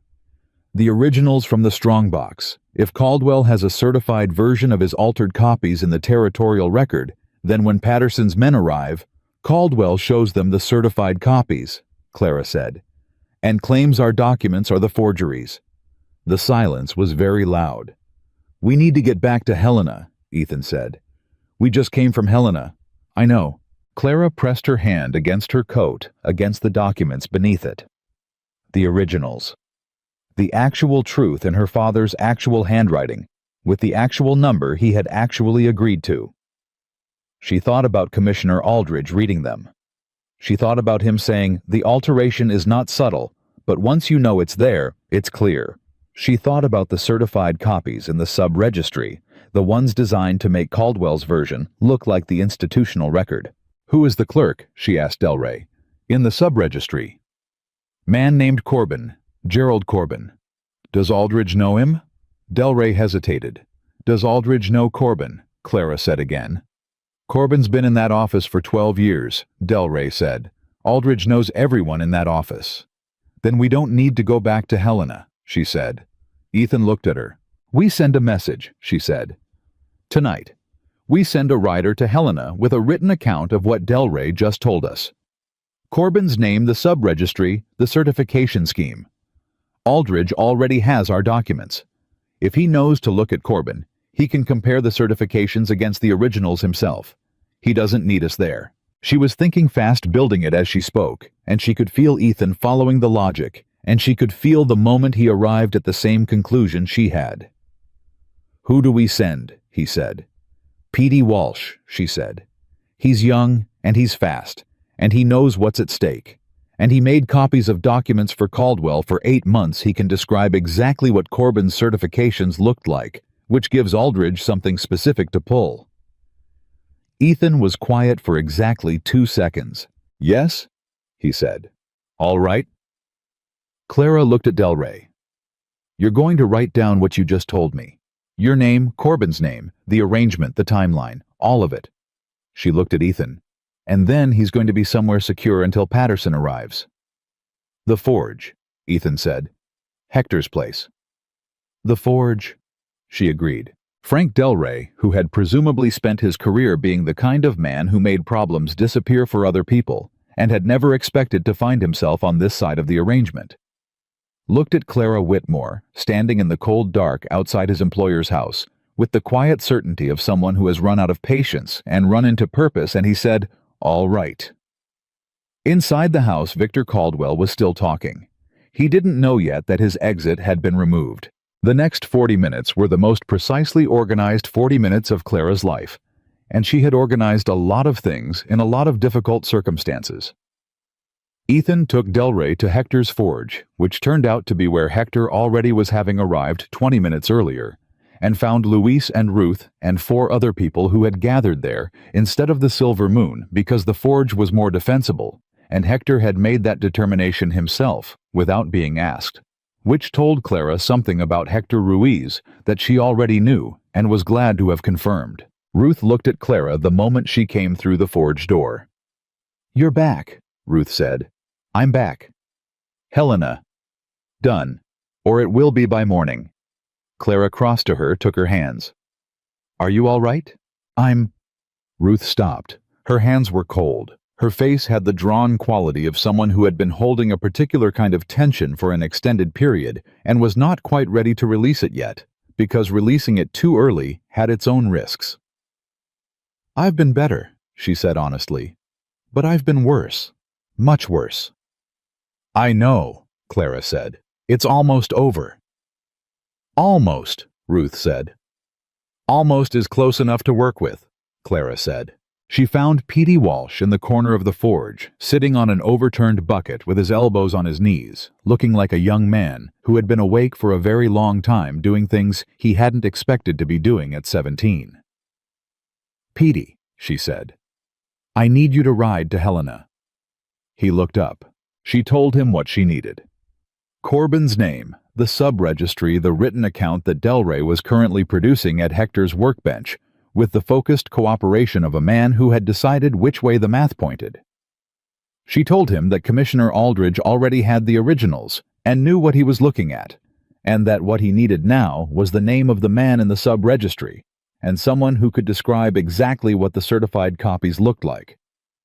Petey listened. He was young and tired, and had been carrying guilt for months, and had ridden very hard in the last 24 hours, and had clearly not slept, and when Clara finished, he straightened up on his overturned bucket and said, "When do I leave Boom?" "Now," she said. "As soon as Delray finishes writing. I'll take the South Road. It's faster." Caldwell's men are on the South Road. Caldwell's men have been sitting on the South Road since yesterday morning waiting for someone who wasn't coming, Petey said. They'll be half asleep and bored, and they won't be looking for a 17-year-old boy on a fast horse at 3 in the morning. He looked at her steadily. "I can get through." Clara looked at him. She thought about what it was to be 17 and make a decision like that with clear eyes. "Be careful," she said. "Yes, ma'am," he said. Delray's written account was done in 12 minutes. Petey read it through, once asked 2 precise questions, and folded it into his coat. He shook Ethan's hand, nodded at Hector, and looked at Clara one more time. "Miss Whitmore," he said, "I'm sorry I didn't—" "Petey." She stopped him gently. "Go." He went. Now there was the other thing.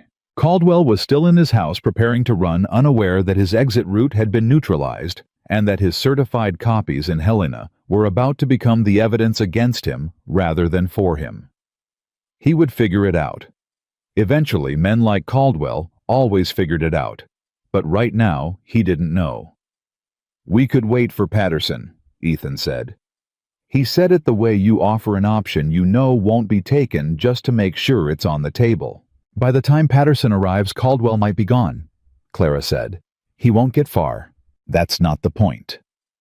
She looked around the forge at Ruth and the Donovan brothers and Margaret, who had appeared at some point with the horses, and installed herself near the door with the calm authority of someone who has decided she is staying, and old Ben Haverford, who had lost a grazing claim 3 years ago, and had the specific anger of a man who had swallowed it quietly for too long. "These people have been waiting, some of them for years. They deserve to be there when it ends." Ethan looked at the room. He looked back at her. "All right," he said.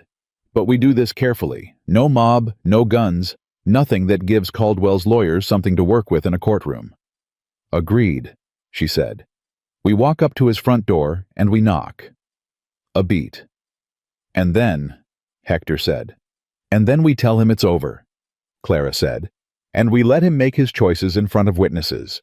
They walked to Caldwell's house in a group, not a crowd, not a mob, but a deliberate and particular gathering of people who had been individually diminished by the same man and who had chosen on this specific night to be diminished no longer. Clara at the front, Ethan beside her, Hector on her other side, Ruth and Margaret behind them, the Donovan brothers, Ben Haverford, and others who had come out of houses as they walked, drawn by the sight of this movement through the pre-dawn dark, standing in doorways in their nightclothes. And then something in the quality of the gathering communicating itself without words following. Clara knocked on Caldwell's door. Not pounded. Knocked.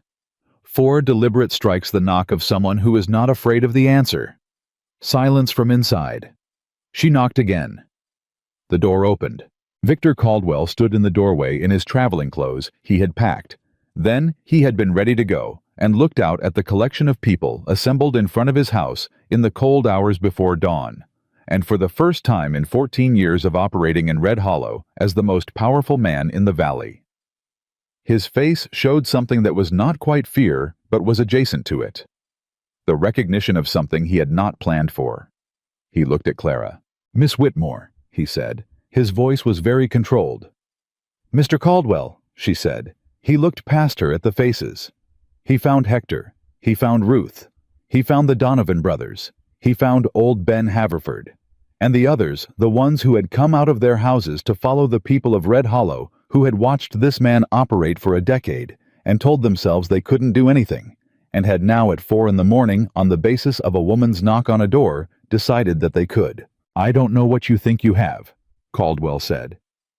"Your originals," Clara said. 14 years of them. The commissioner's office in Helena has copies. Marshal Patterson will be here by mid-morning." She paused. "And the clerk in the sub-registry who certified your altered documents is being looked at right now by the same commissioner." Something happened in Caldwell's face. It was not a large movement, just a settling the way a structure settles when the thing that was holding it up is removed.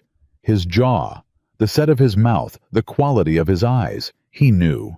"I also know," Clara said, "that you altered my father's agreement before the ink was dry on his signature. I know that my father spent 8 years paying you money he didn't owe, and that I've spent 3 more years doing the same, and that the property my father built from nothing is still sitting in your land record under your name because you changed a single digit in a document and trusted that nobody would look closely enough to see it." She held his gaze. He looked closely.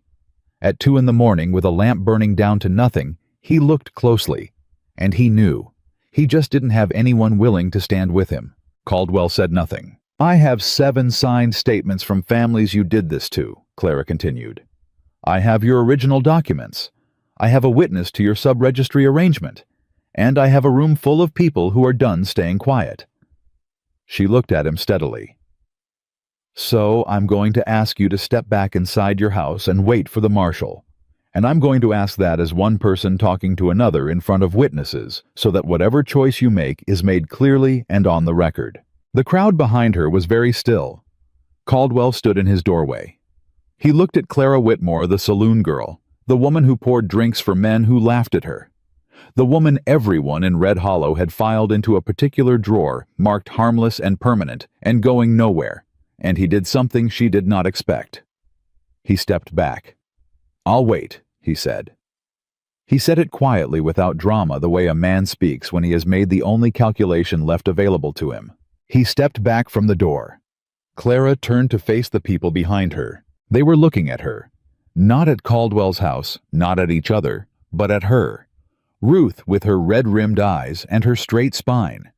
Hector with his massive arms crossed and something on his face that was not triumph exactly, but was the thing that comes just before it. The Donovan brothers. Ben Haverford. The neighbors who had come out of their houses and followed through the dark because something in this gathering had communicated itself as important in a way that didn't need words. And Ethan, standing slightly behind and to the right, exactly where he always positioned himself, not in front, not the center, but present, watchful, the steady point that she had begun to navigate by without quite realizing she was doing it. He looked at her. In his face was the thing she had first seen 3 days ago in a saloon corner. The look that was not pity, not performance, but simply the recognition of someone worth looking at. It hadn't changed. All of this, and it hadn't changed. She turned back to face the town. "Go home," she said to the people who had come out of their houses in their night clothes. "Get some sleep. The marshal will be here by mid-morning, and when he is, anyone who has a statement to make should come forward. But right now—" She looked at the sky, which was beginning to show the first gray suggestion of what would eventually be dawn. It's 4 in the morning and it's cold, and everything that needed to happen tonight has happened. People started moving. Slowly at first, then, with the purposeful ease of people who have been holding something difficult and have put it down and can move freely again. They went back toward their houses, some of them touching Clara's arm as they passed. Some of them saying things she mostly didn't catch, some of them just nodding with the particular weighted nod that means more than the gesture itself. Ruth stopped in front of her. She looked at Clara for a long moment. "Your father would have been so proud of you," she said. It hit Clara in a way she wasn't prepared for, which she should have anticipated, but somehow hadn't, and she had to do the thing she had been doing all night, all 3 years, and breathe through it instead of into it. "He would have been relieved," she said when she could. "He always hated loose ends." Ruth laughed a real laugh, brief and surprised, and full of feeling, and then she pulled Clara into a hug that was short and fierce, and said everything that needed to be said. And then she let go and walked home. Clara stood on Caldwell Street in the pre-dawn dark with the documents against her ribs and the cold in her bones, and 3 years of relentless forward motion, finally for the first time decelerating into something she could feel rather than just endure. Ethan stood beside her. "You're shaking," he said. "I know." She wasn't cold exactly, or she was, but that wasn't why. "I'll stop." "Take your time." She looked at him. "Thank you," she said, "for coming to Red Hollow." He was quiet for a moment. "Thank you for letting me," he said. She looked away at the street, at the town beginning its slow, barely there movement toward morning. "What happens now?" she said. "Practically. The marshal, the trial. Aldridge will move fast. He has to territorial land fraud at this scale is a serious case, and he knows it." Ethan's voice was even practical. "The trial will most likely be in Helena. You'll be called to testify. So will Ruth Hector, the Donovan brothers, Ben P.D. Walsh." He paused. "And me." "And Caldwell. He'll have lawyers. Good ones, he has the money. But the documents are clear and the witnesses are credible, and he confessed nothing tonight that can be used against him, which was smart, but the evidence doesn't need his confession." A pause. "He's going to prison, Clara." She let that land. She had known it in the abstract since Helena.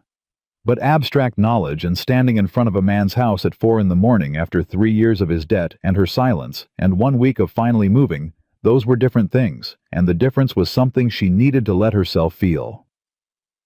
"And the land," she said.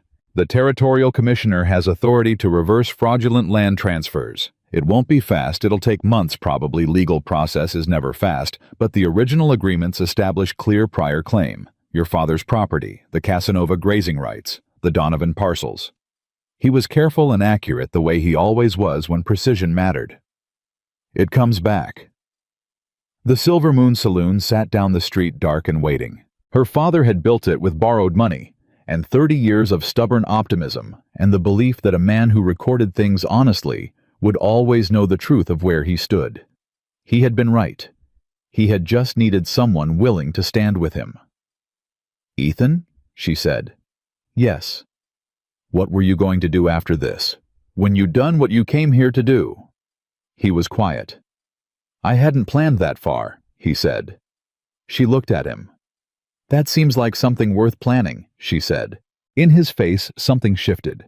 Not the measuring look, not the watchful stillness, but something underneath both of those. Something that had been there since the beginning, and had simply been waiting for the right moment to be visible. It might be, he said. Dawn was beginning to come. Not sunrise, not yet, but the first honest suggestion of it. The gray becoming slightly less dark. The shapes of the town beginning to resolve out of shadow into themselves. Clara Whitmore stood in it and felt the cold and felt the exhaustion, and felt underneath both of those something she had not felt in a very long time. Something so unfamiliar, she had to sit with it for a moment before she could identify it. She felt light. Not happy happiness was specific and came later. This was something prior to happiness.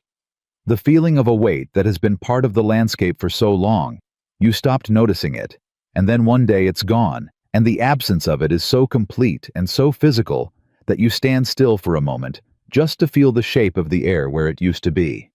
3 years. 11 years of her father's. And now this morning, on a cold street in Red Hollow, Montana, with a territorial marshal riding hard from Helena, and a man beside her who had come looking for his lost friend's niece and stayed for something neither of them had named. Yet it was over. Almost. Almost was close enough to work with. She turned toward the silver moon. "Coffee," she said. "Lord, yes," said Margaret, from behind them, which was how Clara discovered that Margaret Phelps had been standing 15 feet back the entire time, having installed herself there, sometime during the conversation, in the manner of a woman who has been on this earth long enough to know when to stand back and when to stand close, and has never once gotten the two confused. Clara almost laughed. She did laugh, a real one, short and warm, and entirely genuine, the first one in so long it felt like finding something she'd put down and forgotten. She walked toward the silver moon. And for the first time in 3 years, she didn't feel like she was walking alone. The coffee was hot and the silver moon was warm, and for a little while in the hour before dawn, it was just the four of them. Clara and Ethan and Margaret and Hector, sitting at the bar in the place her father had built, drinking from cups that Clara filled without measuring, because measuring wasn't what this moment needed. Nobody talked much. That was all right. Some situations had been talked through completely, and what remained on the other side of the talking was something quieter and more solid, something that didn't require words to maintain itself. They sat with their coffee and the warmth of the stove and the particular quality of silence that belongs to people who have been through something difficult together and have come out the other side still intact, and that was enough. Hector left first because the forge opened early, and he had a young man locked inside it with a written confession and a territorial marshal arriving in a matter of hours, and those were things that required his attention. He put his cup down and looked at Clara for a moment, the way he had looked at her in the alley behind his forge 2 nights ago, with that respectful gravity that big men sometimes have, and said, "Your father would have fought alongside you." Clara nodded. "I know," she said. He left.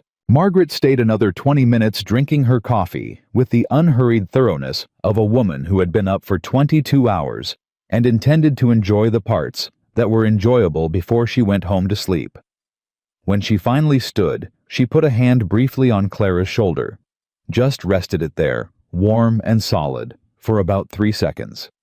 And then she picked up her coat and walked out into the early gray of the morning without ceremony, which was exactly how Margaret Phelps did everything. Then it was just the two of them. Clara refilled Ethan's cup without asking.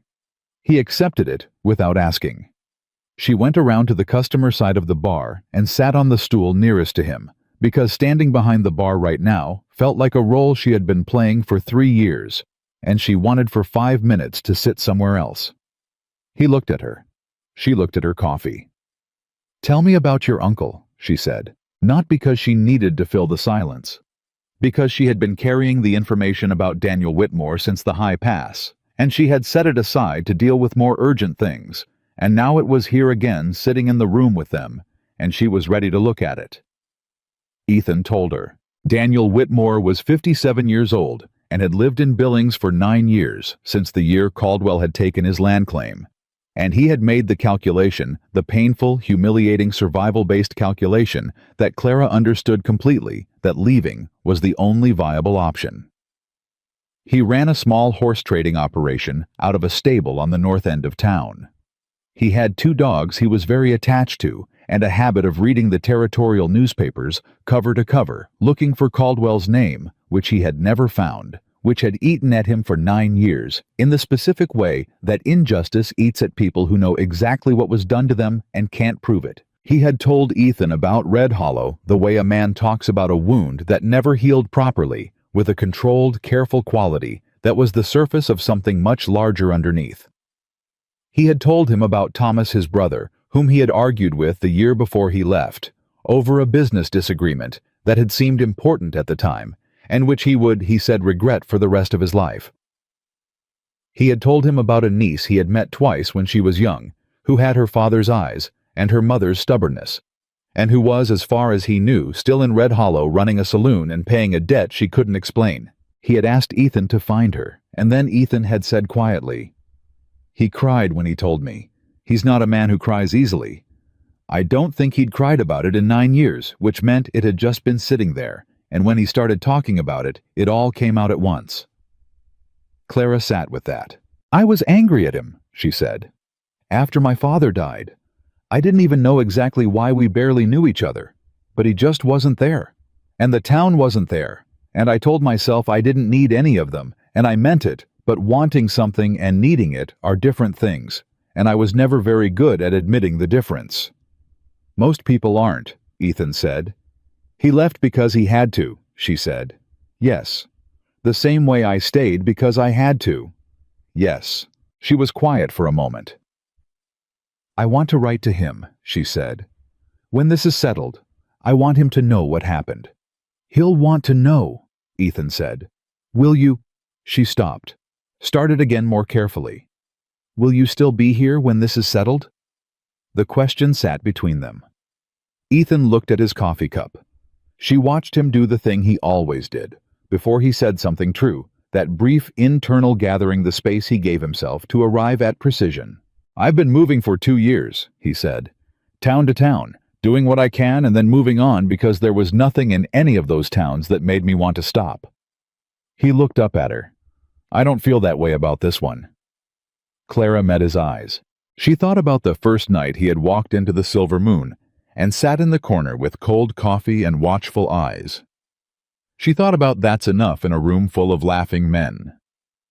She thought about a ledger spread between them at midnight and a man who had told her the whole truth when half of it would have been easier. She thought about riding through the dark on a mountain trail and a hand on her shoulder that was there and gone in 3 seconds, but had stayed with her longer than that.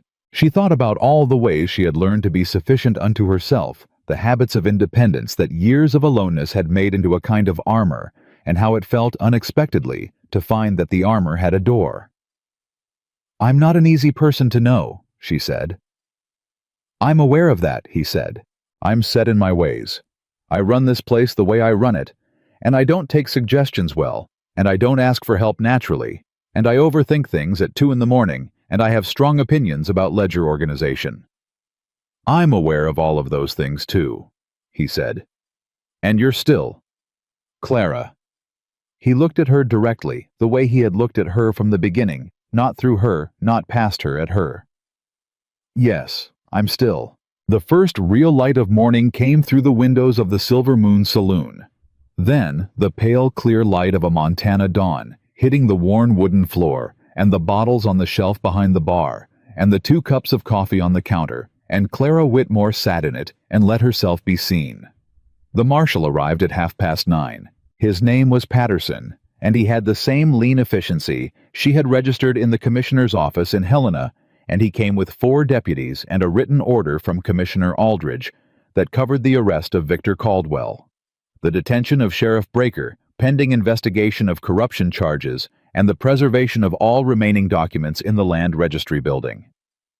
Clara met him at the edge of town. She had slept for 3 hours on the narrow cot behind the bar, which was not enough, and was also more than she'd managed in 2 days, and she had washed her face and changed her dress and pinned her hair with the particular efficiency of a woman who has learned that how you present yourself in important moments is not vanity, but communication. Patterson looked at her with the assessing look of a professional who is sizing up a witness. "Miss Whitmore," he said. "Marshall," she said. "I'll take you to Caldwell." Caldwell was where she had left him in his house, not having run, which was either calculation or resignation, or some mixture of both.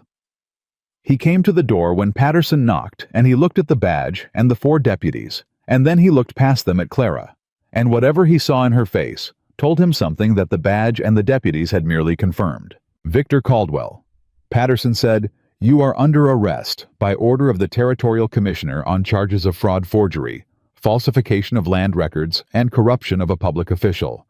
You have the right to legal representation, which will be arranged in Helena." Caldwell said nothing.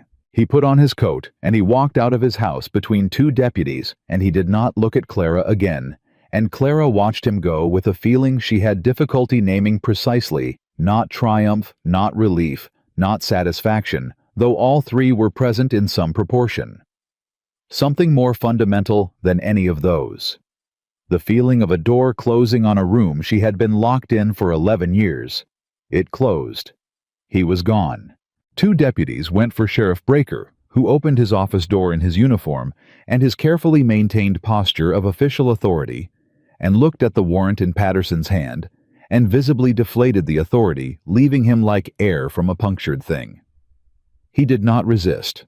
He said, "I was following orders," and Patterson said, "You can explain that to the commissioner," and the handcuffs went on with the mechanical finality of an ending. Red Hollow watched all of it. The town had a particular quality that morning people in doorways and on the street and at windows present in a way that was different from ordinary curiosity. The quality of a community that has watched something happen to itself and is still in the process of understanding what it means. Some of them had been at Caldwell's house at 4 in the morning. Most of them hadn't, but all of them had been somewhere in the territory of knowing that something was wrong and not saying it, and that knowledge had its own weight, and they were feeling it now with the specificity that comes when the abstract becomes concrete. Ruth Castle stood on her front step and watched Caldwell go past in custody and put one hand over her mouth. Then she lowered it and stood straight. Hector Ruiz came out of the forge and stood in the street with his arms crossed and watched. And when the deputies passed with Caldwell between them, he nodded once, the nod of a man who has waited a long time for a specific thing and is acknowledging its arrival. The Donovan brothers stood together for the first time in what looked like months, without the particular hunched quality of men carrying something too heavy, and one of them said something to the other, and the other one nodded, and they both watched until the marshal's party was out of sight. Old Ben Haverford took off his hat. He held it over his chest and watched Victor Caldwell leave Red Hollow, and he held his hat there until the last deputy disappeared around the corner, and then he put it back on and went inside. And Clara thought about what it meant to be a man in his 70s who had swallowed an injustice for 3 years, and finally hadn't had to swallow it anymore. Patterson came back to the Silver Moon before he left for Helena. He sat at the bar, the same bar where Harvey Dalton had laughed at her, the same bar where Ethan had drunk cold coffee for 3 nights, the same bar where she had spread her father's ledger out at midnight and watched someone look at it with honest attention for the first time. And he went through several practical matters. The timeline for the trial, the procedure for land record reversal, the formal statements that would be needed and when they would need to be given. He was efficient and thorough and treated her with the straightforward professional respect of someone who has assessed a witness and found the assessment favorable. At the end of it, he looked at her for a moment with something beyond the professional. "You know," he said, "in 20 years of this work, I've never seen a fraud case this size come undone because one person looked at a changed number in a ledger." "My father showed me how to look," Clara said. Patterson nodded. "Good man," he said, even though he had never met Thomas Whitmore. "Yes," Clara said. "He was." Patterson left. The trial happened 6 weeks later in Helena, in a courthouse that was large and institutional and smelled of wood polish and official paper, and Clara sat in the witness box in the dress she had brought from Red Hollow. Not her best dress, because what she owned didn't sort neatly into best and regular, but the dress she felt most like herself in, and she told the truth to a courtroom with a clarity and a precision that made the attorney representing Caldwell attempt to rattle her 3 times and fail 3 times, because Clara Whitmore was a woman who had been rattled by real things, and a courtroom with a hostile attorney was not by comparison very rattling. Gerald Corbin, the sub-registry clerk in Helena, had confessed within 12 hours of P.D. Walsh arriving with Del Rey's written account. The confession had been comprehensive: names, dates, amounts, the specific methodology by which altered copies were made to look like authenticated originals. He had, in Patterson's words, talked like a man who had been waiting to confess for years and was relieved to finally be doing it. Frank Del Rey, who had the courtroom instincts of someone who had operated in morally gray territory for long enough to understand the difference between a liability and an asset, had provided testimony of such specific and detailed usefulness that the prosecuting attorney had described him in private as the best accidental witness he'd ever had. P.D. Walsh sat in this witness box with the solemn composure of a young man who had decided who he was going to be and was being it, and described in precise detail the process of making altered copies, the instruction he had been given to match certain figures to certain certified versions, and the dates on which he had done so. And then Clara. Clara sat in the box and put her hands flat on the railing in front of her, and answered every question asked of her, with the level directness she had been practicing for 3 years inside her own head, in the arguments she'd had with herself at 2 a.m. over ledger numbers that wouldn't resolve. When the defense attorney suggested that her reading of the original document was colored by personal grievance, she said, "The number is what it is. Personal grievance doesn't change arithmetic."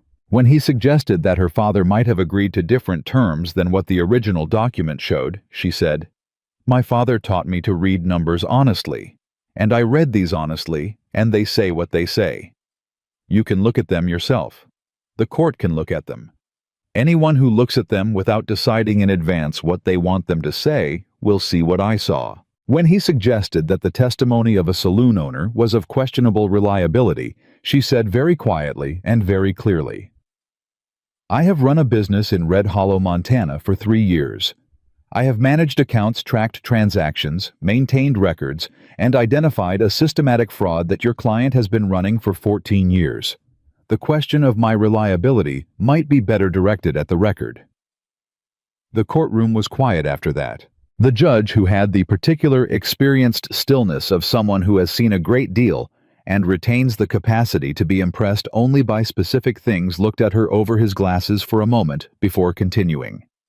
Victor Caldwell was convicted on 11 counts. He received 12 years. He stood in the courtroom and heard the verdict with the face of a man who has spent years operating from the premise that his intelligence and his position made him unreachable, and who is now confronting the information that he was wrong about that, and the confronting of it is happening in public.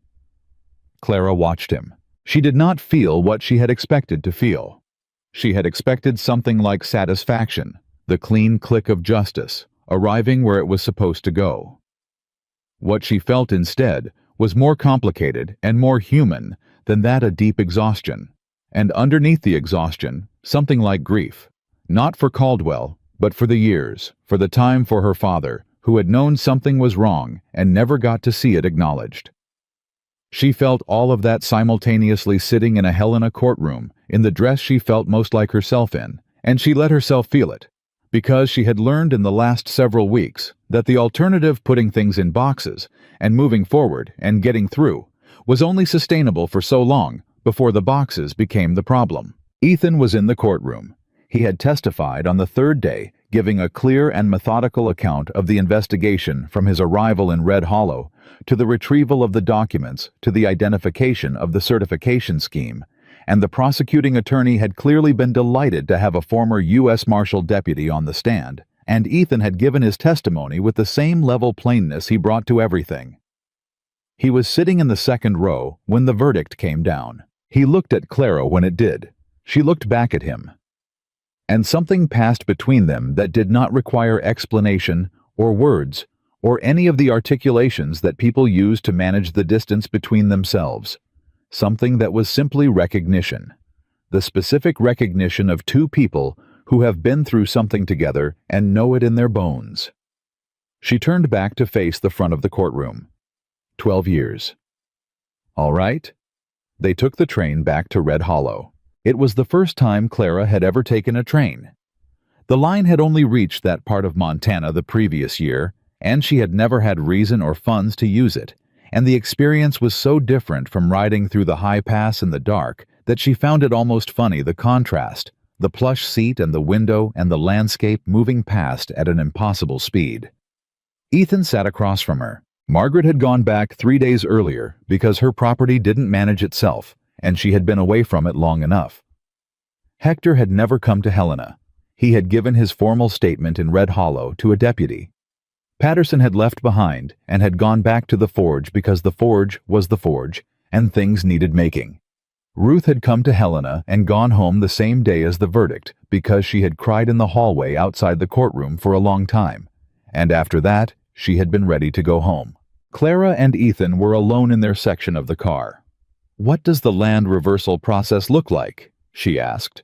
She had asked Patterson and Helena, and she was asking again because she was a person who organized things by understanding them from multiple angles. 6 months probably, Ethan said. Maybe slightly longer. The commissioner's office has to review each claim individually against the original documents, establish prior legal standing, and issue reversal orders through the land registry. He paused. Your father's property is the clearest case. The documentation is complete and unambiguous. The others will take slightly longer, depending on what survived in their original paperwork. The Silver Moon sits on a portion of the original property, she said. I know. When the property reverts, there will be decisions to make about what to do with it. Yes. She looked out the window. The landscape was moving past big and open and brown gold, with late autumn, the kind of landscape that made you understand why people had come here and also why coming here had required a particular kind of stubbornness. I've been thinking, she said, about the Silver Moon, what it should be, what it could be. She turned back from the window. People in Red Hollow need somewhere to be, not to drink or not only to drink, somewhere to sit and think and talk to each other without it costing them anything, somewhere that's actually theirs. She paused. Ruth could use space for some kind of women's cooperative, she mentioned once years ago, and never pursued because there was nowhere to put it. The Donovan brothers need somewhere to hold their grazing rights meetings without paying for a room at the hotel. And there are families coming into the territory who have nobody to tell them how any of this works. The Saloon as community institution, Ethan said. It always was one, she said. Just not a useful one. He looked at her with that expression, not the measuring look, but the one underneath it, the one that had been there from the beginning. You're already planning the next thing, he said. I'm always planning the next thing, she said. That's how I'm built. I know, he said. And the way he said it was not resigned or cautious or managing. It was simply true and simply accepting. She looked at him. Ethan, she said. Yes. I don't know how to do this, she said. Whatever this is. I know how to run a business in difficult circumstances. I know how to read ledgers and manage accounts and keep things moving when everything is trying to stop. I don't know how to... She stopped, started again. I've been alone for a long time, and I think I'm good at it in some ways, and I think those ways are not always good. He was quiet the way he was when he was giving himself space to arrive at something true. I don't know how to do it either, he said. I've been moving for 2 years. Before that I was working, and the work was the thing, and everything else was what happened around the work. He paused. But I came to Red Hollow, looking for one thing, and found something else, and the something else turned out to matter more than the thing I was looking for. He looked at her steadily. So I'm also figuring it out. That's not exactly reassuring, she said. No, he agreed. But it's honest. She looked at him for a long moment. I can work with honest, she said. I know you can, he said. The train moved through the Montana afternoon, and the landscape opened out, and Clara let herself sit with the feeling of forward motion that was not urgent, not driven by necessity or danger, or the need to outrun something, but simply the ordinary forward motion of a life continuing past the moment when the worst thing stopped. She had not experienced that in a very long time. It felt strange and wide, like stepping from a small room into open air. Red Hollow came to meet them in the early evening, the town appearing first as a line of smoke from chimneys, and then as the shapes of buildings against the darkening sky, and then as itself specific and familiar and entirely altered from what it had been a week ago, not in its physical arrangement, but in some quality that Clara felt rather than saw. The silver moon was lit. She had not lit it. She stepped off the train with Ethan behind her and walked toward the main street. And as she got closer, she could hear noise from inside the saloon. Not the noise of a rough night, not the noise of something requiring intervention, but the noise of people conversation. The particular warm, complicated sound of a room full of human beings being in a room together. She pushed the door open. The room turned. Hector was there taking up a considerable amount of space near the back. The Donovan brothers were at a table with 3 other men she recognized as neighbors from the East Road. Ruth was at the bar with 2 women Clara knew from church, which was interesting because Clara couldn't remember the last time she had seen those women in the silver moon. Ben Haverford was in the corner that had been Ethan's corner, which seemed appropriate. Margaret Phelps was sitting at a center table with a cup of something that was definitely not coffee and an expression of complete self-possession. And there were people who had come out of their houses at 4 a.m. and followed through the dark people whose names Clara knew and whose lives had touched the edges of this story in ways she hadn't fully mapped yet. They were all looking at her. The room was very quiet for one moment. Then Hector said, "Well." His voice was its usual considerable volume, warm, with something he didn't usually put in his voice. "You're back." "I'm back," Clara said. "Caldwell, 12 years. The room moved, not an eruption, not a cheer, but a movement, a collective release of something held for a very long time, a sound that was partly breath and partly voice, and partly just the physical expression of a room full of people letting go of a weight simultaneously. Ruth was crying. She wasn't trying not to.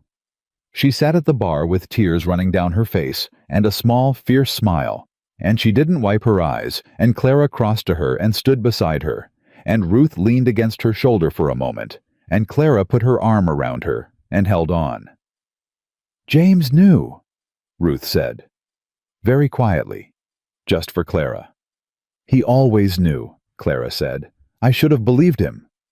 "You believed him in the end," Clara said. "That's what counts." Ruth straightened, wiped her eyes with the back of her hand, picked up her cup and held it steady. "All right," she said. "I'm all right." "I know you are," Clara said. The evening went on, the way evenings in the Silver Moon went, and also differently than any evening in the Silver Moon had ever gone, because there was something in the room that hadn't been there before. Not just relief, not just the specific satisfaction of a particular injustice ending, but something more like the beginning of something, the first evening of a thing that was going to be different from what came before it. People talked. They talked to each other in ways that Clara had not seen in this room openly across tables that had previously belonged to specific factions. Miners with ranch hands, women with men, old families with new arrivals. They talked about the land claims and what the reversal would mean and how long it would take and what they would do with it when it came back. And those were practical conversations. But underneath the practical, there was something else. The conversation that communities have when they have remembered that they are communities. Clara worked the bar. Not because she had to, because it was hers and she knew every inch of it, and the familiar movement of it was something that felt tonight like something she had chosen rather than something she was confined to. Ethan sat at the end of the bar. He had been absorbed at some point in the first hour into a conversation with the Donovan brothers about grazing rotation that had apparently been going on longer than it looked, and he was listening with the focused quality he brought to things that interested him and asking questions that were clearly the right questions, because both brothers were leaning forward in the particular way people lean when they feel genuinely heard. She watched him for a moment. He glanced up as if he felt it. She looked away. She didn't feel the need to hide that she had been watching. She just had other things to do. It was Margaret who said it first, because Margaret Phelps was the kind of woman who said things first. She appeared at the bar sometime after 9, set down her empty cup, and looked at Clara with the direct assessment of someone who has decided she has something to say and is going to say it. "That man," she said, inclining her head very slightly toward the end of the bar, where Ethan was still deep in conversation with the Donovan brothers, "is not passing through." "I know," Clara said. "He's been in Red Hollow for 10 days, and he's already on first-name terms with half the town and knows things about grazing rotation that suggest he's been paying attention to this community with some intention." "Margaret, I'm not telling you anything you don't know," Margaret said. "I'm telling you that I've been watching men in this territory for 40 years, and the ones worth knowing are rare. And when you find one, you don't need to make it more complicated than it is." She picked up her refilled cup. "That's all I have to say on the subject." She went back to her table. Clara stood behind the bar and didn't smile. She smiled. Later, after the room had thinned and the evening had settled into its final comfortable hour, Ethan came back to the bar and Clara poured him coffee that was actually good coffee this time, which she had begun making properly about 4 days ago, and which represented, she recognized, a small and specific accommodation. "The Donovan brothers want to know if you've ever worked cattle," she said. "A little," he said.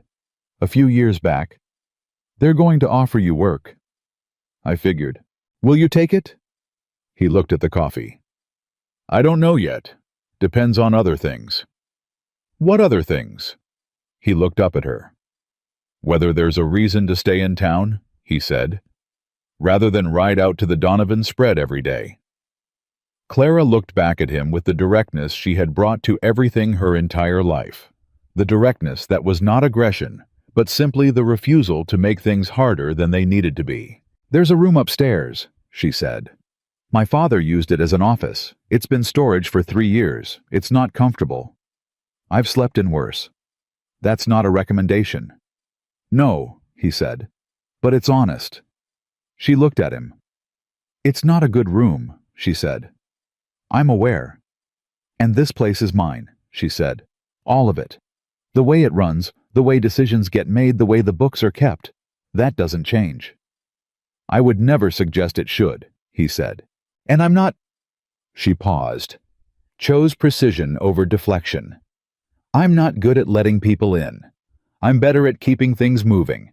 I've managed alone for so long that I sometimes forget it's a choice rather than a condition." He looked at her steadily. "Clara," he said, "I know who you are. I've watched you for 10 days in circumstances that showed me exactly who you are. I'm not asking for a different person. I'm sitting here because this one, the one who reads ledgers at 2 in the morning and talks to marshals like they're the ones who need to keep up, and doesn't cry when rich men humiliate her because she's saving it for when it matters. That's the one I want to stay near." He paused. "If you'll have me." The Silver Moon Saloon was quiet around them. The last few people were putting on their coats, saying their goodnights, moving toward the door, with the unhurried ease of people who have had a good evening. The fire in the stove had burned low. The lamps were amber and warm. Clara Whitmore stood behind the bar that her father had built, and looked at the man who had come to Red Hollow, looking for one thing, and stayed for another, and told her the truth every time she asked for it. And she made the decision with the same clarity she had always brought to decisions that mattered. Not slowly, not with elaborate deliberation, but with the direct recognition of something true. "The room's on the right at the top of the stairs," she said. "The lock sticks. You have to lift the handle while you turn the key." He looked at her. "Thank you," he said. "Don't thank me," she said. "It's a bad room." "I'll fix the lock," he said. She picked up her cloth and started wiping down the bar. He stayed on his stool and drank his coffee and watched her work, and neither of them said anything else, and nothing needed to be said. That was December.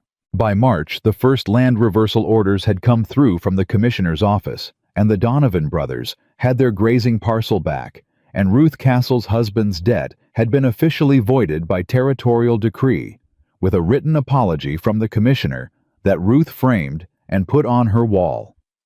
Not out of bitterness, but because she said James deserved to see it wherever he was. By April, the eastern portion of the original Whitmore property had been returned to Clara's name in the territorial land record, and she stood in the commissioner's office in Helena with the deed in her hands and read her own name on it, with the particular feeling of holding something that had always been true being acknowledged as true at last. By May, the Silver Moon was something different. The back room had been converted into a meeting space. Ruth's cooperative met there on Tuesday mornings, and the New Settlers Assistance Society on Thursday afternoons, and the Grazing Rights Council on the first Saturday of every month. The bar was still a bar, and Clara still ran it with the iron competence she had always brought to it. But the room had a different quality now, warmer and more various. The quality of a place that understood itself to be useful in ways that had nothing to do with how much whiskey it sold. Ethan had fixed the lock. He had also fixed 3 other things in the building that Clara had been managing around for so long. She had stopped seeing them as problems, and he had done it without announcing the intention or making a ceremony of the completion. Simply one morning, each thing had been fixed, and the day continued. She had thanked him for the first one, and he had said it was no trouble, and after that, she didn't say anything more about it, because saying things didn't seem necessary, and he seemed to understand that. He worked with the Donovan brothers on alternating weeks, which gave him a reason to be in town the weeks he wasn't out on the spread, and he had become in the way that people who are genuinely useful to communities become integrated into them, someone that Red Hollow had quietly decided it needed. Hector had started calling him to the forge for secondary opinions on complicated orders. Margaret consulted him on territorial law questions with an air of someone who has decided he's adequate and is declining to make more of it. The new settlers who came through with their families and their questions sometimes ended up talking to him for an hour in the back room over coffee and left looking more organized than when they arrived. He did not try to run anything. He did not try to lead anything. He was simply consistently there in the way that useful things are. They're not demanding attention, not requiring recognition, just present and functional, and making the space around him work better than it would have without him. Clara noticed all of it. She did not say much about it. She didn't need to. The evening that Harvey Dalton came back into the Silver Moon, it was a Tuesday in late May, and the back room was full of Ruth's cooperative, and the bar had a reasonable Tuesday evening crowd, and Clara was working. Dalton came in alone. He looked different from the last time she had seen him, which was, she supposed, because the last time she had seen him, he had been on his way out of a room he'd entered as the most powerful presence in it, and now he was coming into a room without that assurance. He was still well dressed. He was still Harvey Dalton. But something in his bearing had changed the way the bearing of men who are accustomed to operating under a particular order changes when that order shifts. He sat at the bar. He didn't look at anyone else. "Miss Whitmore," he said. "Mr. Dalton," she said. "Whiskey," he said. She poured it. He sat with it for a long moment without drinking it. "Caldwell and I go back 20 years, he said. Not as a defense. More like a statement of a fact that had a different weight now than it used to." Clara said nothing. "I knew some things," he said. "Not everything. I want to be clear about that." "All right," she said. "But some things." He looked at the whiskey. "I chose not to look closely, because it benefited me not to." Clara looked at him steadily. "I've been in this territory for 30 years, he said. "I built something here. I thought the way things worked was the way things worked, and changing the way things worked was not my concern." He stopped. "That was easier to believe before." "Before what?" Clara said. He looked up at her. "Before a woman who runs a saloon looked at a number in a ledger and changed the way things worked anyway," he said. Clara did not look away. "I came to apologize," Dalton said. He said it like the words had weight, and he was measuring them as he put them down. What I said to you the night the stranger stood up, what I said before that was wrong. I've said it to you and to others like you for years, because I believed I had the right to, because nobody told me otherwise. He paused. Somebody did now. The bar was quiet around them, in the way that bars go quiet when something is happening that is important to listen to. Clara looked at Harvey Dalton. She thought about the night he had said, "You're just a saloon girl in a room full of laughing men," and she had pressed her hands against the bar and looked at him without flinching, and gone home and started over on her father's ledger for the 100th time, because that was all she could do. She thought about what it cost him to be here. She could see what it cost him in his face, the particular pride of a man who is setting something down that he has carried a long time, and the effort of it. "Apology accepted," she said. He looked up. "I'm not saying it was nothing," she said. "It wasn't nothing, and we both know that. But we're both still in this town, and we're going to be in it for a while, and what we do with that is a choice." She looked at him steadily. "You can start choosing differently." He nodded. He drank his whiskey. He left a fair amount on the bar. After he was gone, Ethan appeared at the end of the counter with his coffee. He had been in the back room for the last hour, she knew, helping with something for the settlers' meeting. He had probably come out in time to observe at least part of the exchange. "Harvey Dalton just apologized to you," he said. "Yes." "And you accepted it?" "Yes." He looked at her.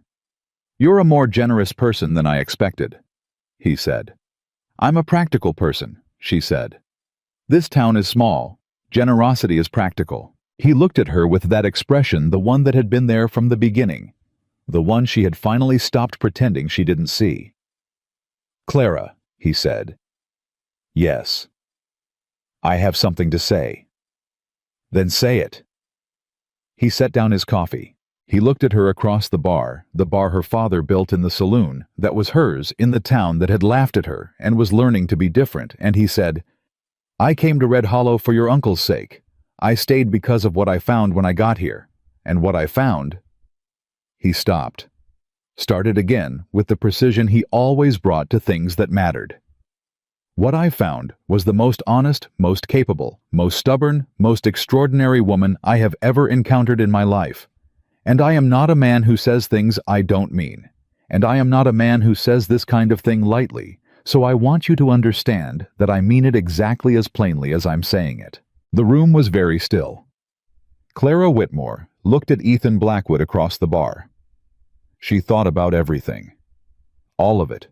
Her father, and the ledger, and the changed number, and 3 years, and the high pass in the dark, and Helena, and 12 counts, and the deed in her own name, and the back room full of Ruth's cooperative, and the fixed lock, and a hand on her shoulder that was there and gone in 3 seconds, but never quite left. She thought about what it meant to stop surviving and start living, which were different things, which she was only now learning how to tell apart.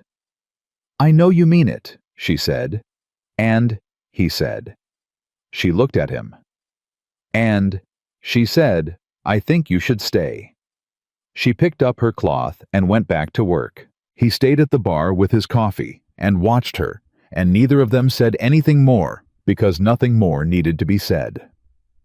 The silver moon was warm and full and open for business the way it had always been open for business, and Clara was behind the bar the way she had always been behind the bar, and everything was exactly as it had been, except that everything was different. The saloon girl they had laughed at had never been just a saloon girl, had never been what they decided she was, had never needed their permission to be what she actually was, which was the most capable person in the room, on most days, in most rooms, and the last one standing when everything that tried to take that from her had been brought to justice and set aside. She had stood on her own in the hardest years and built something that mattered out of stubbornness and honesty, and her father's lesson about numbers, and the absolute refusal to accept what everyone around her had agreed she was supposed to accept. And then she had found someone who saw all of that clearly and stood beside it without trying to change a single thing about it.